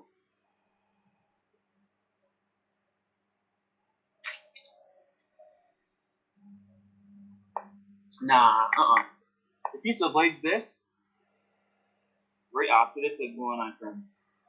I just went through. What? Wait, Queen D2 just looks like mid. Telling Grunfeld players don't care. They don't care. What's Queen D2 not mid? No, we can play the good. D8 and stuff. Okay, so. Queen D2 is like mid, though. Rook A chip. The word is like a cat, you have like 9 legs. Queen d4 first. Yep. Okay, we can trade in the things. You don't even have to ask me that question. You trade in the things. Wait. Yeah. Oh, okay, that should be me. I forgot that again. Oh my goodness, well, that's crazy. That should be me. Oh, what that is me. Well, at the very least, queen h6 might be quick to the king, so I don't need to see me.